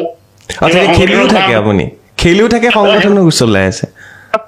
মই নহলে নহয় না কাৰণ এইটো চেল্টাৰ কিবা কিবি মইতো কৰিব লাগে ক'বালে গুৱাহাটীত যাবলৈ মই তেতিয়া মই পাৰ্ক বনাই দিব লাগে ক'বালে তেতিয়া মই এই কিবা যুৱ ছাত্ৰ কৰি আছো না সংগঠনে মানে আলফাই কৰা নাই তেতিয়া সংগঠনৰ মানে যিটো আমাৰ ছাত্ৰ সংগঠনৰ হেৰিও আছে তেখেতৰ দায়িত্বত আছে না আপুনি ছাত্ৰ সন্থাটো আছিলে অলপ দিন মই ছাত্ৰ সন্থাটো অলপ দিন আছিলো যুৱ ছাত্ৰ পৰিষদো আছে এবাৰ টাইনি কলিতা চিনি পাব লাগে বিপুল মহন্ত যুৱ ছাত্ৰ হেৰি ফটাহিল আমবাৰী বা কি কয় ফটাহিলত আছিলে তেতিয়া তাতো মই এবাৰ ৰিপ্ৰেজেণ্ট কৰিছো দেখিলো এবাৰ যেতিয়া মই গৈছো মানে এটা অন্য প্ৰসংগ হলো ক'ব লগা পৰিছে মই চবকে দেখিছো না সংগঠন বিলাকৰ কি কৰি গ'লো তেতিয়া মই ভাবে তই এবাৰ আমাৰ মোৰ হৈ ৰিপ্ৰেজেণ্ট কৰ গ'লো লগত লগ কৰিলো লগ কৰাৰ পিছত দেখিলো লিডাৰসকলৰ মনোবিধি কোনে আচুক গালি পৰা আৰু এই যে পুৰিয়া হোপাটো গম পাইছে না আপুনি গম পাইছে না পুৰিয়া কাপে ধান গম পাইছো গল্প মাৰিছে মই খুব বিতৃষ্ণা লাগে মই ঘূৰি আহিছো কোনে খাই পুৰিয়াটো ভাংটো যুৱ ছাত্ৰ নকওঁ আৰু এটা অফিচত গৈছো শিলপুখুৰী অফিচ আছে শিলপুখুৰী অফিচটো আছে যুৱ ছাত্ৰ তাতে গোটেই আড্ডা দিছে আৰু তেতিয়াতো আমি গ্ৰাম্য অঞ্চলৰ পৰা ইমান ইহঁতে ধৰক কোনো এটা ভাল এটা সন্মান দিব নিবিচাৰে আৰু আমিও তেতিয়া খুব ধৰক মানে সাৱলীল ভাষাৰে কথাও কোৱা নাছিলো সাৱলীল ভাষাৰে কথা কোৱা আমাৰ অভ্যাসটো নাছিলে যিটো ঠাচ মানে ডিব্ৰুগড় যিটো ঠাচ সেই ঠাচতে আমি কথা কওঁ আৰু এইটো ক'লে বেছি মানে হেৰিটো নিদিয়ে কি কয় মানে সন্মানটো দিবলৈ নিবিচাৰে দেখি মই চিন্তা নাই আৰু আমাৰ নিজৰ মতে চিন্তা কৰিব লাগিব চিন্তা মতে থাকে আৰু সেইমতে এই যে আমাৰ ভটেশ্বৰ বুঢ়াগোহাঁই যিটো হ'ল তেখেতে তাৰপিছত আমাৰ পৰা আঁতৰিব তেখেতে কি কৰিলে লাকুৱা গ্ৰুপটো লৈ নতুন এটা হেৰি কৰিব লাকুৱা লৈ গ্ৰুপ কৰিব সেই গ্ৰুপটোতো লাহে লাহে ডিফাৰ্ম হ'ল কোনোবা আছিলে ৰাজীৱ ৰাজখোৱা আছে আমাৰ অৰবিন্দ ৰাজখোৱা তেখেতে সেই 79 তেখেত হতাশ 79 তেখেতে হতাশ আৰু মানে এইবিলাক যে নাই ৰাস্তা নাই কিবা নাই তেখেতে কি হ'ল তেখেত পুনৰ কোঁৱৰ শিষ্য হ'ল কৃষ্ণ গুৰুৰ মানে শিষ্য হৈ ধৰ্মত ব্ৰতী হৈ থাকিল তেখেত আঁতৰিলে তাৰপিছতে ভটেশ্বৰ আমি আঁতৰাই আমাৰ তেখেতৰ লগত কোনো নহব এনে লাকুৱাৰ অন্যান্য বিলাক আমাৰ সুসম্পৰ্ক আছিলে তাৰপিছতে আমাৰ কি কৰিলে হেৰি আহিলে নামৰূপৰ গ্ৰুপ খুব ষ্ট্ৰং গ্ৰুপ আছিলে সোমেশ্বৰ গগৈ আমাৰ কেওঁত ককাইদেউ আছিলে সোমেশ্বৰ গগৈ কেওঁত আমাৰ সুৰেণ দিহিঙীয়া তাৰপিছতে মৰাণৰ প্ৰিন্সিপাল আছিলে বুধেশ্বৰ গগৈ তেখেত আছিলে তেখেতক লৈ এইটো বনালো কেনেকৈ কি কৰিব লাগে সেই তাতে সেই একেই প্ৰব্লেম ইফালে আকৌ খুব অত্যাচাৰ চলাই আছে কংগ্ৰেছে এনেকুৱা ধৰণৰ অত্যাচাৰ মামুলি মানে এইটো কল্পনা কৰা যায় কেনেকৈ CRP অত্যাচাৰ কেনেকৈ মৰি ইফালে আজি এটা মৰিছে কালি দুটা গুলি বাৰুদ তেতিয়ালৈকে আৰু কিমান 700 কিমান হ'লগে আৰু এনেকুৱা ধৰণে মানে অত্যাচাৰ সিহঁতৰ আমি কেনেকৈ তাতো প্ৰতিৰোধ কৰিব পৰা নাই সম্পূৰ্ণৰূপে আমি সংগঠিতই হ'ব পৰা নাই তাৰপিছত আকৌ ইলেকশ্যন পালেহি তেতিয়া মানে আমি ফুল ৱান্টেড হৈ গ'লো মানে যিটো 82 পিছত আৰু মই মানে তিনচুকীয়াত থাকিব পৰা অৱস্থা নাই মানে ইলেকশ্যনত অংশগ্ৰহণ নকৰো বুলি আপোনালোক ওলাই গ'ল সেইটো ওলোৱা নহয় 80 মই আপোনাক কৈছো 70 মানে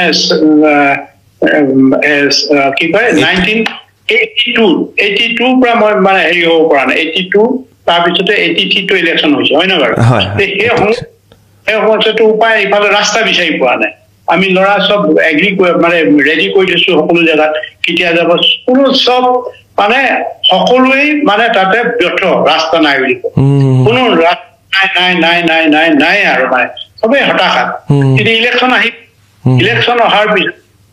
ইলেকশ্যনৰ আগে আমাৰ তেতিয়া মোক ক'লে তই এফালে যাব পাৰিবি নেকি যাম কেলে মইতো খাই আছো যেতিয়া যামেই আৰু একো চিন্তা নাই মোৰ গাড়ীৰ কাৰণেও বা হেৰি কৰিবৰ কাৰণে মই মেনেজ কৰি ল'ম ট্ৰাকত হলো বা ট্ৰেইনত হলো মই বঙালীটো কৈ নিদিয়ে জানে ধৰাই নিদিয়ে এটা মানুহ কৰে আৰু ভয় কৰে সেই সময়ত আমাৰ বাদ বাকীটো মাৰোৱাৰী বঙালীটো কি ধৰা হলে এইটো সাহস নকৰে না এইটো তেতিয়া মই গ'লো য'ত পঠাই জাগোনলৈ পঠাই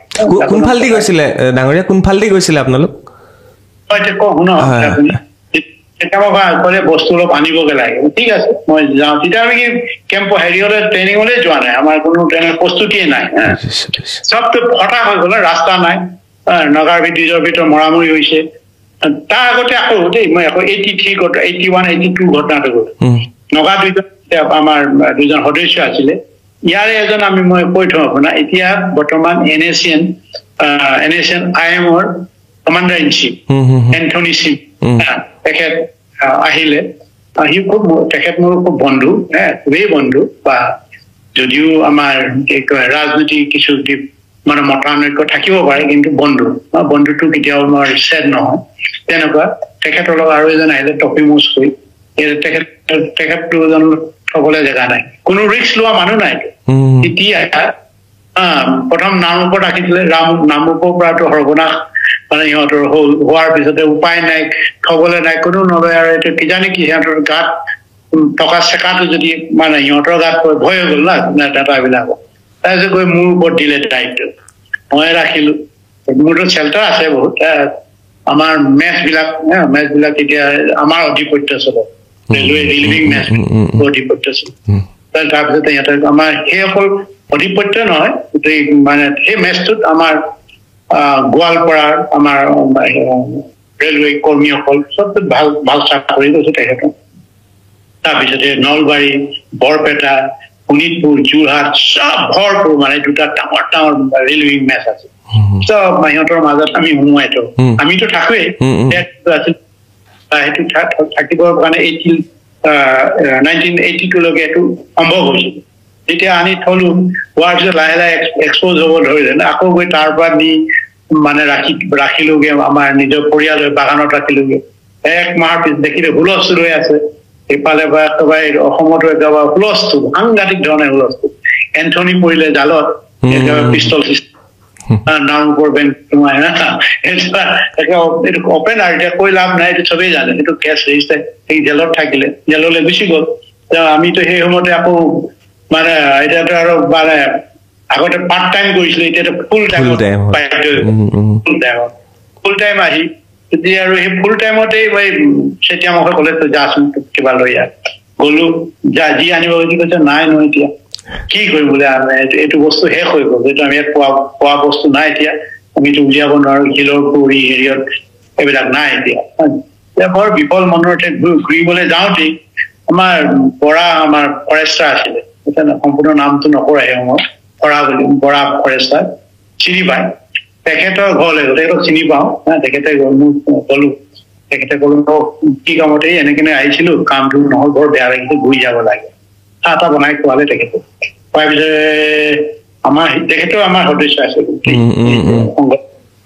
ফাউণ্ডাৰ ক'লে কৈছোন আজি এই শিৱ ৰজা ঘৰলৈ যাওঁ তাত কিবা সন্ধান পাম নেকি সেইফালে সেই বাৰ্মাটো লাগে দেই ৰাস্তাত গ'লো দুইজনে গৈ যেতিয়া পালোগে কথা চোৱা পাতিলো তেতিয়া মানে হেৰি ক'লে নেগুটাং তেখেতৰ নাম নেগুটাং ঢুকালে তেখেত চবেই জানে নেগুটাং ক'লে মোক কৈছে বাপ নিব পৰাটো পাৰিম কৈছে নিব পৰাটো পাৰিম কিন্তু পইচা লাগিব মইতো নিজে অন্য মানুহ যাব পইচা ল'ব সেইকাৰণে কিমান নিব পাৰিব একেবাৰতে আমি কৈছো 15জন আমি যাম একেলগতে একেবাৰতে হ'ব বা তই হেৰি কৰি লওঁ তোমালোকে প্ৰথমে ইয়ালৈ আনি লোৱা মানুহখিনি আনি লোৱাৰ পিছত আমাক খবৰ দিবা খবৰ দি তাৰপিছতে আমি নিয়াৰ ব্যৱস্থাটো কৰিম কিন্তু টকা আনিব লাগিব টকাটো লাগিব টকাৰ অবিহনে ৰাস্তাটো আছে মানুহ মোৰ যোগাৰ কৰিম খুব সেইদিনাখনি মোৰ মানে 79ৰ পৰা যিটো দৌৰ আপ টু মানে 83 লৈকে এইটো ইলেকশ্যনৰ আগে কথা কৈছো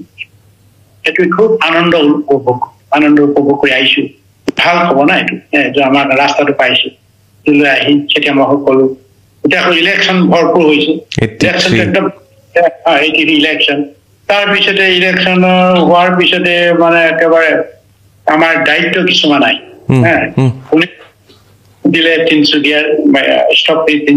ক'ত কেনেকে কৰিব পৰা যায় ইলেকশ্যনটো বন্ধ কৰিব পৰা যায় এইটো এটা পাৰ্ট মই ললো এটা পাৰ্ট অন্য লৈছে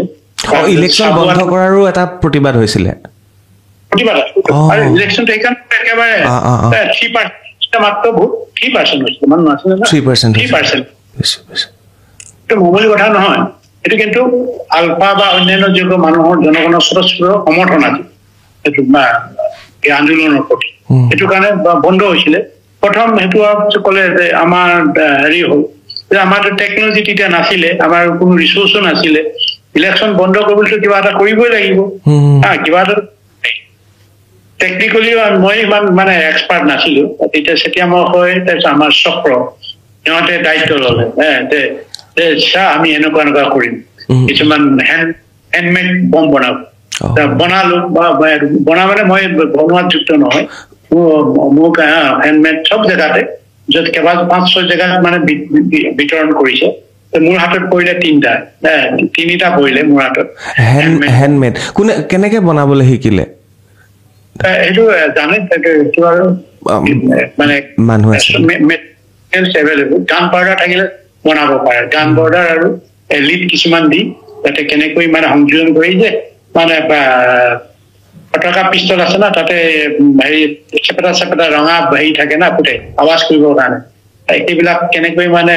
হেৰিৰ লগত লিডৰ লগত টেষ্ট কৰি পিনি দলিয়াই দিলে যাতে এইটো নিজেই মানে ব্ৰাছ হৈ যায় মানে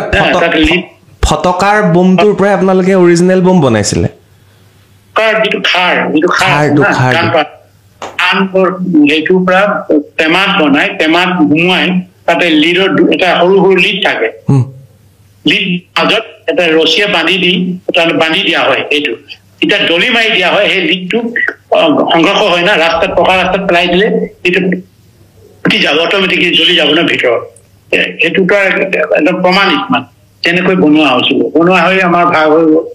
এদিনাখনি মানে একেবাৰে তিনিচুকীয়া দায়িত্বটো চিপুৰীয়া লাইনটো মই লৈছো চিপুৰীয়া লাইনটো এইকাৰণে মই লৈছিলো যে তাত হয়তো মই কাম কৰিলে মই বাচি যোৱা মোৰ সম্ভাৱনা বেছি আছে যে পেট্ৰলিংটো অহৰহ পেট্ৰলিং চলি আছিলে তাতে সেইটো কৰি লৈ মেলি একেবাৰে আমি ঠিক 7 বজা 7:30 বজাত ভোট দিবলৈ ওলাইছে 8 বজাৰ পৰা ভোট হেৰি হয় পলিং ষ্টেচন বিলাক অপেন হয় আহিছে একদম বঙালীৰ মানে শব্দ আমৰা ভোট দিম আমৰা বঙালী ভোট দিম একদম জাকে জাকে চিঞৰি অহাৰ পিছত যি ধৰণে মানে হেৰি হ'ল মানে এতিয়াতো এটা ভয়ংকৰ ৰূপ হৈ আহিছে না যি ধৰণে ইহঁতি মাৰ্চ কৰি আহিছে এই মাছটো যেতিয়া কৰিছে কৰাৰ ভিতৰত মই মাত্ৰ লগত আৰু এজন আজি ভয়তে আঁতৰিলে মানে যেতিয়া হৈ আছে না তেতিয়া দেখিলো এটা যি ধৰণে মানে ইহঁতৰ ভোটাৰ বিলাক ওলাই আহিছে তাতে কোনো সব নন আছামিজ নন ফলগিৰি তাতে কোনো মানে আমাৰ এটাও অসমীয়া মানুহ নাই অসমৰ মানুহ নাই মই দেখিলো এইটো মোৰ লগৰজনো সি আঁতৰি দিলে ভয় খাই বিৰাট ডাঙৰ মফটোৱে আছে মোৰ মানে 3টা হেনগেনে থকাৰ পিছত এতিয়াতো কৰিবই লাগিব আৰু এটাৰ প্ৰেষ্টিজৰ কথা আছে মোক কিন্তু নিজৰ আত্মসন্মানটো সদায় মই গুৰুত্ব দিওঁ আত্মসন্মান আঘাত হানিব কাম নকৰিলে বস্তু লৈ যদি মই কাম কৰিব নোৱাৰো তেতিয়াহ'লে মই মানে এনে খুব জাহিটো মৰাটো লাভ নাইতো আছে নাই সেইটো কাৰণে নিজৰ আত্মসন্মানৰ ওপৰত ভৰ দি সাহসটো গোটাই প্ৰথমটো মাৰি বিকট শব্দ হৈছে তাত ইহঁতে বঙালী বিলাকে মা গো কোনোবাই খালত পৰিছে কোনোবাই বা গো দা গো কৰি চিঞৰ বাক হৈছে মই আজি বহুত আৰু হলদি মেচেকাৰ হলো আজি কি হয় আকৌ আৰু এজাক আহিল আকৌ মাৰিলো সেইটোও সুধিলে মানে বিকট শব্দ চব পৰি দিছে নলা মই সেইটো ভাবি সাংঘাতিক ধৰণে আঘাতপ্ৰাপ্ত হৈছে কিজানি আৰু সেইকাৰণে চব নলাত পৰি গৈছে তাত 3 নম্বৰটো আছে 3 নম্বৰটো মাৰো আৰু পলাব লাগিব 3 নম্বৰটো আকৌ এজাক আহিছে সেইটো মাৰিলো চব নলাত পৰি দিছে তাৰপিছত মই আৰু ৰক্ষা নাই বুলি পলাই গুচি আহিলো তাৰপিছত গম পালো যে যিটো এফেক্ট হ'ব লাগিছিলে অকল শব্দহে বেছি হয় কাৰোবাৰ অকল চাই যে কোনোবাই পৰি অলপ দুখ পালে কোনো মৃত্যুবৰণ হোৱা নাই চিৰিয়াছ কোনো আঘাত নাই তাৰপিছত গোটেই তিনিচুকীয়া হুলস্থুল হৈ গৈছে যে এতিয়া আকৌ তাতে গণেশ দত্ত বুলি কয় ৰাৱণ বুলি চিনি পায় চবেই চিনি পায় সেই সময়তে আমাৰ চেতিয়ামকৈ যদি কোনোবাই ইণ্টাৰভিউত চেতিয়ামকৈ ক'ব ৰাৱণ যিকোনো সেই ৰাৱণ বেয়া তাৰ মুচ মানে যি ধৰণে মুস্তা আছে সাংঘাতিক মুচৰ আৰু এনে কিন্তু সাহস নাই সেইজনে কিন্তু একদম মানে কি কয় আহি গ'ল ফৌজ লৈ CRP কলৈ গ'ল মই আকৌ সেই একেবাৰে ৰাস্তাবিলাক চিনি পাওঁ টোটেল কাম তাতে সেই ৰাস্তা ওলাই গৈ একেবাৰে পলালো আৰু পলালৈ আকৌ তেতিয়া গাঁৱত আহিলো আহি আকৌ সেই ইলেকশ্যন শেষ হৈ গ'ল ইলেকশ্যন হোৱাৰ পিছত আৰু ৰিজাল্টটো আৰু এইটো ভুৱা ৰিজাল্ট বা কোনো এইটো ইলেকশ্যনেই হোৱা নাই 2-3টা বা ক'ৰবাত 100 ভোটেই জিকিছে হোৱাৰ পিছতে আমাৰ প্ৰস্তুতি ৰাস্তাটো পাই আহিলো ৰাস্তাটো এতিয়া দ্বিতীয় ডাঙৰ এটা চেলেঞ্জ আমাৰ কাৰণে আহিলে বিশেষকৈ মোৰ আৰু চক্ৰৰ কাৰণে এতিয়া সেই সময়ত মানুহবিলাকৰ অসমীয়া মানুহবিলাকে ইমানেই মানে আৰ্থিক অৱস্থা মানে বৰ্ণনা কৰিব নোৱাৰি খুবেই লাও অৱস্থা ইমান মানে আৰ্থিক অৱস্থা ইমান পিছপৰা আছিলে আমি কাৰ পৰা খুজিম চাকৰিয়াল মানে হেণ্ড টু মাউথ সিহঁতি খাই আছে কোনো ৰকম জীৱিকা কৰি আছে আৰু আমিতো তেনেকৈ টকা তুলিবলৈও আমি বিচৰা নাই তাৰপিছতে এতিয়া যাব লাগে ৰাস্তা পালো গোটেই আমাৰ যিসকল মানে অগ্ৰজ আছে তেখেতসকলো একেবাৰে মটৰচাইকেল আছে যেনিবা সিহঁতে মটৰচাইকেল দৌৰাইছে ইফালে ফালে মানুহ বিচাৰি ইফালে ফালে হেৰি কোন যাব কোন নেযাব সদস্য বিচাৰি ফুৰিছে অৱশেষত আমি আমাৰ দায়িত্বটো এতিয়া মেইন চেতিয়ামুখৰ মোৰ চক্ৰৰ ওপৰত আহিলে আৰু এজন পবিত্ৰ বুলি কয় আমাৰ 3জন ফাইনেন্স যোগাৰ কৰিব মানে চিন্তা সাংঘাতিক চিন্তা টকা যোগাৰ কৰাটো সময়টো মামুলি কথা নহয় যাব লাগিব এইটো চেলেঞ্জৰ কথা আহিলে না কিমান মান টকাৰ টাৰ্গেট আছিলে তেতিয়া আমাক লাগে 20 বা 30,000 টকা প্ৰায় 30 লাখ এই সময়ত 30,000 টকা 30 লাখ টকা তেনেকুৱা ভেলু 30,000 to 30 লাখ টকাৰ ভেলু তাৰপিছতে খুব চিন্তা কৰি মেলি চক্ৰ আৰু মই পবিত্ৰ 3টা হেৰি কৰি তাৰপিছতে হ'ল যেনিবা মানে মানে যি ধৰণে আমি চেষ্টা কৰিলো এই চেষ্টাটো আমি সফল হৈ এইটোৱে কাপোৰ কানি যোৱা নেগুটাঙৰ মানে আমাৰ নেগুটাং বুঢ়া তেখেতৰ যিটো মাননি চব দিয়াৰ মানে প্ৰস্তুতি চলাই তাৰ আগতে আকৌ এটা লেখা এটা আহি গ'ল আকৌ মানে আমি চেতিয়ামুখক কৈছো এতিয়াতো আমাৰ মানে আমি অকলেতো কৰিব নোৱাৰা আমাৰ চবকেতো মাতিব লাগিব এতিয়া চেতিয়ামুখসকলে আমি আপুনি দায়িত্বটো লওক মই কেনেকে ল'ম মোৰ লগত ক্ৰেডেঞ্চিয়েল নাই বুলি মই এই সময়ত খুব ইংলিছৰ কোনো ধৰণৰ মানে ইংলিছ চৰ্চা কৰা নাই চৰ্চা কৰিবলৈ খেলা মানুহৰ খুব কলেজতো তেনেকৈ মানে খুব ধৰণৰ ক্লাছ নকৰো খেলতে ব্যস্ত হৈ থাকো ইংলিছ চৰ্চা কৰা নাছিলো চেতিয়ামুখক সুধিলো ক্ৰেডেঞ্চিয়েল মানে কি ক্ৰেডেঞ্চিয়েল কি বস্তু ক্ৰেডেঞ্চিয়েল কৰে নহয় বোলে এখন চিঠি এনেকে দিয়ে NSNৰ এখন চিঠি আছে চিঠিখন মামাই ৰাখি থৈছে মামাই ৰাখি থৈছে বুলি কৈছে এইখন নহলে NSN সোমাব নিদিয়ে ঠিক আছে তেতিয়াহ'লে আমাৰ ভীমগোহাঁই মামাক হেৰি কৰিব লাগে আনিব লাগে এই ভীমগোহাঁই মামাক আমি আনি লৈ তাতে জামিনত বহুৱাই থৈছো ইফালে আমি পইচা মানুহে বিভিন্ন ধৰণৰ বিকৃতি কৰিবলৈ বিচাৰে সেইকাৰণে আপুনি যিবিলাক কথাবিলাক সুধিছে সেইকাৰণে মই জনগণে সঁচা কথাটো জানক সঁচা কাহিনীটো নহলে বিকৃত হ'ব ভৱিষ্যত প্ৰজন্মই যাতে শুদ্ধ বুৰঞ্জী এটা পায় আলফাৰ ওপৰত আলফা মানে আইৰ ওপৰত এটা শুদ্ধ বুৰঞ্জী মানে পঢ়িবলৈ যাতে পায় এইটো কাৰণে তেখেতক আনিলো অনাৰ পিছত আহি থাকক আমি এৰি কৰিম তাৰপিছতে সেইদৰে আমাৰ বিভিন্ন প্ৰান্তৰ পৰা আমাৰ এজন দুজনকে আনিলে সেই সময়ত আমি ধৰক আমাৰ ডক্টৰ নকুল হাজৰে আছে আমাৰ হেমন্ত ফুকন মামা আছিলে গোট খাইছে জাগৰণত বিশেষকৈ যেতিয়া আমি যোৱাৰ আমাক পেহল দিব লাগিব না সেইটো কাৰণে চব গোট খাইছে আৰু কোন যাব কোন কাক নিব এনেকুৱা সময়তে আমাৰ বিশেষকৈ আমাৰ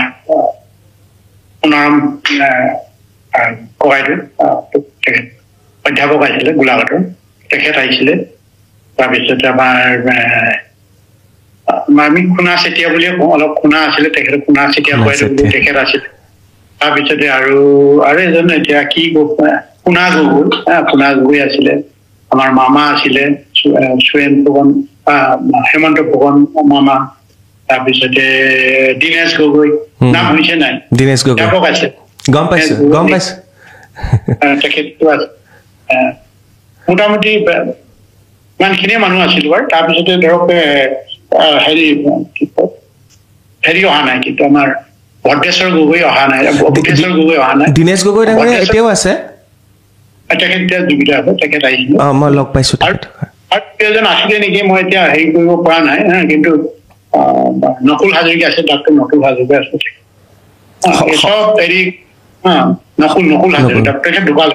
সৰ্বমুঠ কেইজন ওলাইছিলে আপোনালোক আমি এতিয়া প্ৰথম আমি তাতে জমা হৈছো 16 জন মান জমা হৈছো এতিয়া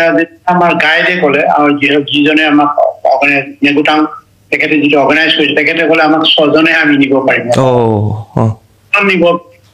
আমি জমা হৈছিলো 10-12 জনৰ বেছি 16 জন জমা হৈছিলো ইয়াৰ ভিতৰতে আমাৰ যমুনেশ্বৰ বৰুৱা আছিলে তেখেতে আমাৰ SSB ট্ৰেইনিঙো আছিলে তাৰ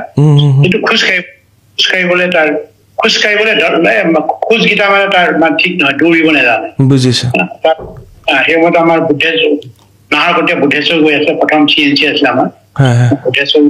প্ৰদীপ গগৈ এতিয়াও জীৱিত আছে তেখেত ভাইচ চেয়াৰমেন যে তেখেত আছিলে তাৰপিছতে চেতিয়ামকৈ মই চক্ৰ পবিত্ৰ ৰবীন্দ্ৰ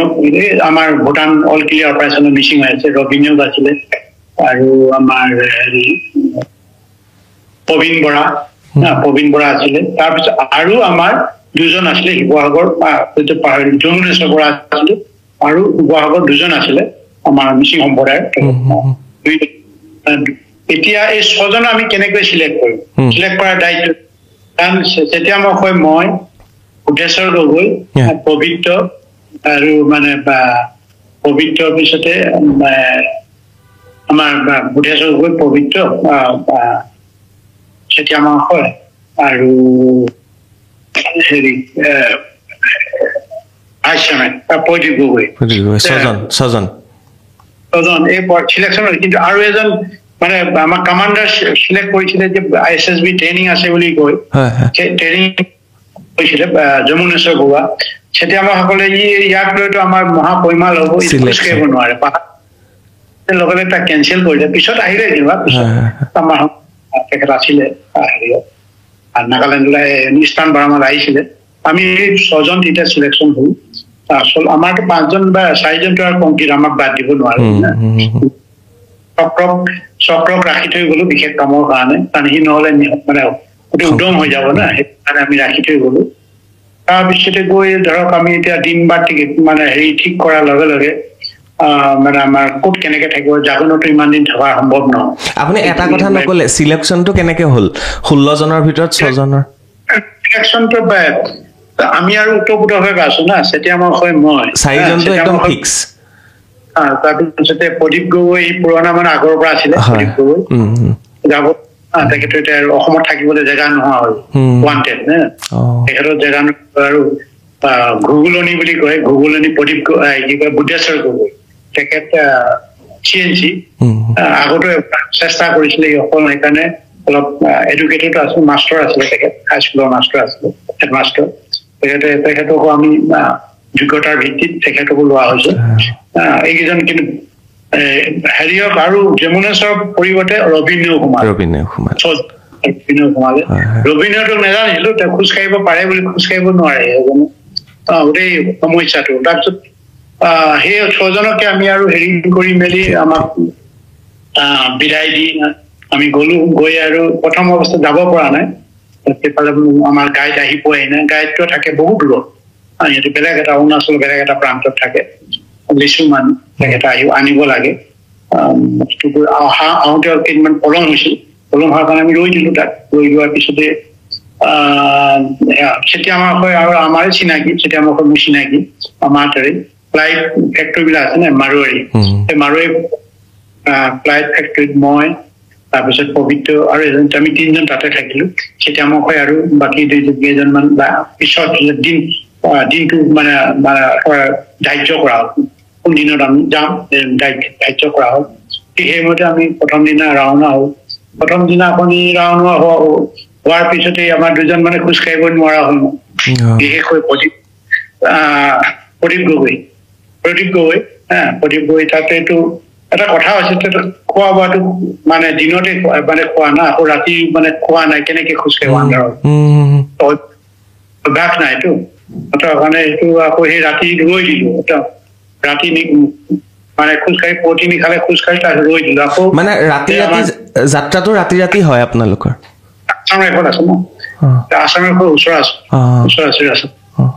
এখানে ৰাতি যাবই লাগিব উপায় নাই সেইটো পাৰ হ'ল ৰাতি আকৌ বা ৰাতিটো 1 ঘণ্টা বা 2 ঘণ্টাই হলো হোৱাৰ পিছত আকৌ ৰাতি 4 বজাতে উঠিলো তাতে মানে সিহঁতি ৰাতিটো পুৰা দিনটোৱে যাব লাগে দিনটো গলেহে আমি মেমা বৰ্ডাৰ পাওঁ পাটকাই তাৰপিছতে ধৰক এতিয়া ৰাতিপুৱাতে খোৱা নাই ভাত ৰন্ধাও নাই বাচন বৰ্তন নাই এক্সপিৰিয়েঞ্চ নাই না চাওক গাড়ীৰে খোৱা বুলি ক'তো গাড়ীৰে খোৱা সি টানি হাততো আৰু অভ্যাস আছে দিনটো হ'লেও খোজ কাঢ়িব পাৰে মইতো পাৰো মোৰতো ষ্টেমিনা আছে ফুটবল প্লেয়াৰ কাৰণে বাকী ইজনৰ কাৰো নাই এইটো চব পবিত্ৰ পাৰে পবিত্ৰ ভাল আছিলে পবিত্ৰ সি ভাল মাৰ্চেল আৰ্ট আনিছিলে হঠাৎ মানে 5 ঘণ্টামান যোৱাৰ পিছত আমাৰ ভিচি মহাশয় প্ৰদীপ গগৈ তেখেত পৰি দিলে ষ্টেমিনা নাই তো পৰি দিলে উঠিব নোৱাৰে মুখে ফেন বাঢ়ি হৈছে কি হ'ব আমাৰ চেতিয়ামা হয় আৰু ভিচিমা হেৰি চেতিয়ামা হয় আৰু ভূগোলনীয়ে কৈছে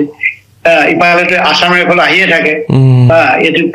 এইটো কি হ'ব যে পেলাই দিব লাগে এজনৰ কাৰণে 5 জন মৰিব নোৱাৰো এজনৰ কাৰণে 5 জন মৰিব নোৱাৰো এতিয়া যে নহয় সেইটো কথা মানে তেতিয়া মই এই আমাৰ বেগত চাউল আছে না চাউলটো মই ভাঙিবলো নাই মুখত মই দাঁতেৰে গ্ৰাইণ্ড কৰি মানে তাকে মুখত সোমাই দিছো মানে হেৰি প্ৰদীপ গগৈ ভিচি আমাৰ ভিচি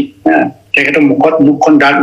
খুলি লৈ মুখত সোমাই দিলো মই মানে চুবাই মুখৰ পৰা উলিয়াই তেখেতৰ মুখত সোমাই দিলো তেখেতেও নেজানে